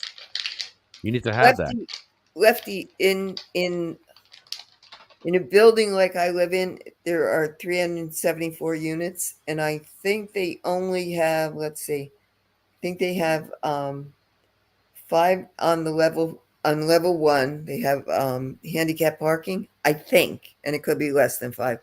And then I'm on the second level, and there's only 2, and it creates a problem. Well, there's. I looked up the laws a couple of times. It was easy to find out at least the standards. How many out of how many parking spaces, how many handicap spaces you would have to be, depending on this type of business, that type, and how many overall spaces. So, because I had to check out. Actually, it was Parks Casino, because they had them all in one spot, one row or 2 rows, and it made it look like a lot, but it was a huge parking lot, And my only gripe with them was they had stuff marked off like where the cars were most towards the casino, like don't park there, and 2 or 3 cars that always fit on that, And I call the police, and they said the casino has to call us for that. Yeah. Yeah. I mean, all private property and all, but Lefty took care of it. I'm no lefty, No, I'm gonna. You're righty. It pisses me off when they Walgreens has a parking lot in Florham Park, and whenever they remove the snow, they push all the snow into the handicap spot. Huge pile of snow in the handicap spot. Like, are you kidding me? Oh man, brother. What's that? What's that, brother? So this year, I was going to stand out there, sit out there in my wheelchair and block that guy from doing it.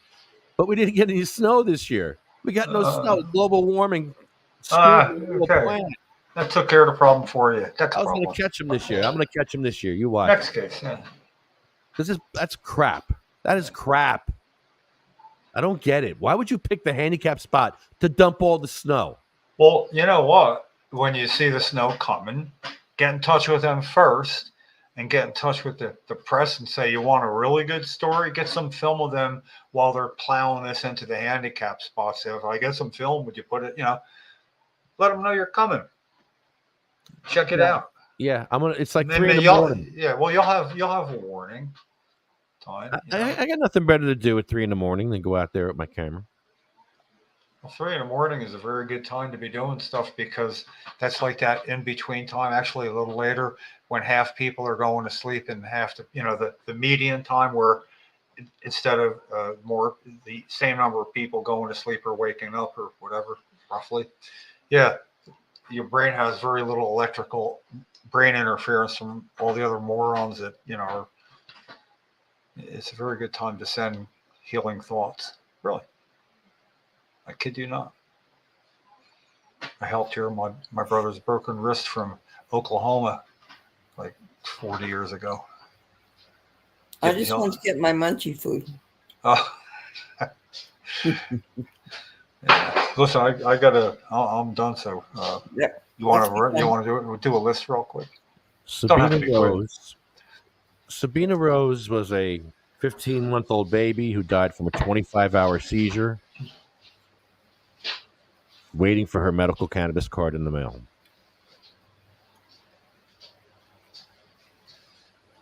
Diane, Gracie, Cindy Mae, Marie, Jack, Joan, Randy, Polly, Bill Buckman, Chad, Jeremy, Colette, Matt, Troy, Russ, Roger Barber. Yeah, always a sore spot for me. Jay Arletto, Ella Bagelman, from brain cancer. Hattie Koshel, my grandma, who I used to vape her out. I used to be out with vape bags and give grandma my vape bag, and she was like, breathing exercise. Yeah, it was a breathing exercise at first. Then she kind of figured it out, and she was asking for it after a while. Yeah. Need some exercise. She knew. We both knew. Jackie, Anthony, Jake, Armando, Alicia, Lynn, Dan, Sean, Joyce, Lori, Frank, Brian, Flo, Carl, Thorne, Frank, Lorraine, Terry, Charlotte, Cher, Jaybird, Michael, Marley Sheen,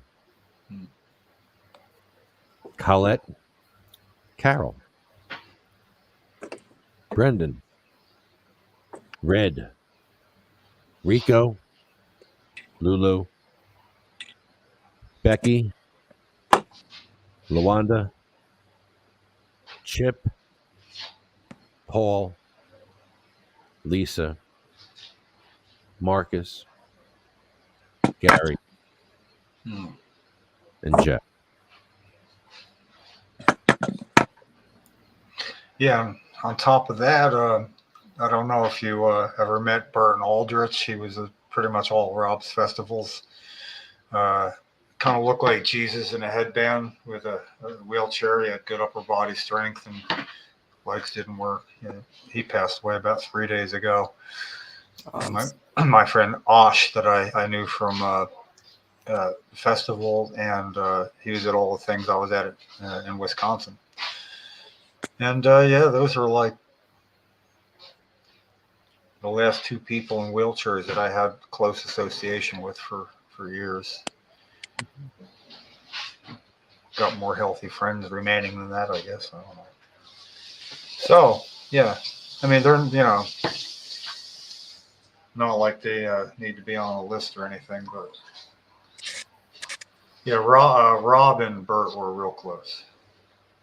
Yeah, I saw him at the Harvest Fest.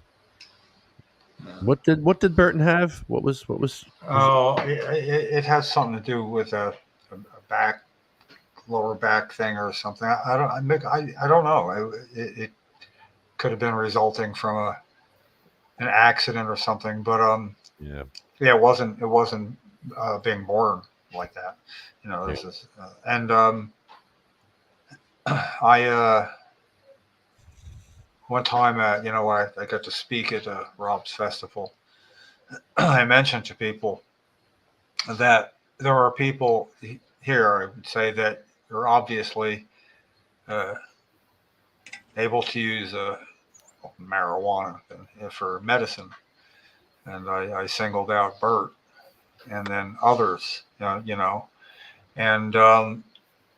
know, if you had like a half a joint you didn't smoke, don't think you wouldn't appreciate giving that to them and say, I mean, like here, one, share somehow, however you can, because I would say that they'll thank you twice. Once when they know that you care enough to do that, and then once when they smoke it, they'll remember you, And I dumped him in a wheelchair one time too. He weighed more than you thought. He had pretty good upper body strength, but where the festivals were, and we were going to share a tent together with a couple, like 2 or 3 other people. And on the way in, man, wheelchair hits a thing. All of a sudden, he's a good sport. Got him back in. Anyway, yeah, he was really. I don't say this about guys generally, but he was one of the sweetest guys I've ever known. I mean, he would just seem to understand people and things, and he didn't have to say a real lot. At one point, he was in a rehab back in the day where people had a pin they wore, the faculty, the people who would care for you. And the pin would mean that they were okay with cannabis. So them you could talk to. And they would help you then, get what you needed. It's a really good little underground thing, went right out at this rehab. But anyway, and that list is just there's how many people die every day that could have been helped that weren't. So yeah, all right, that's good. That's a good downer at the end, just like always. Thanks. Hope somebody else gets something out of it. All right, man, we're good then. We are good.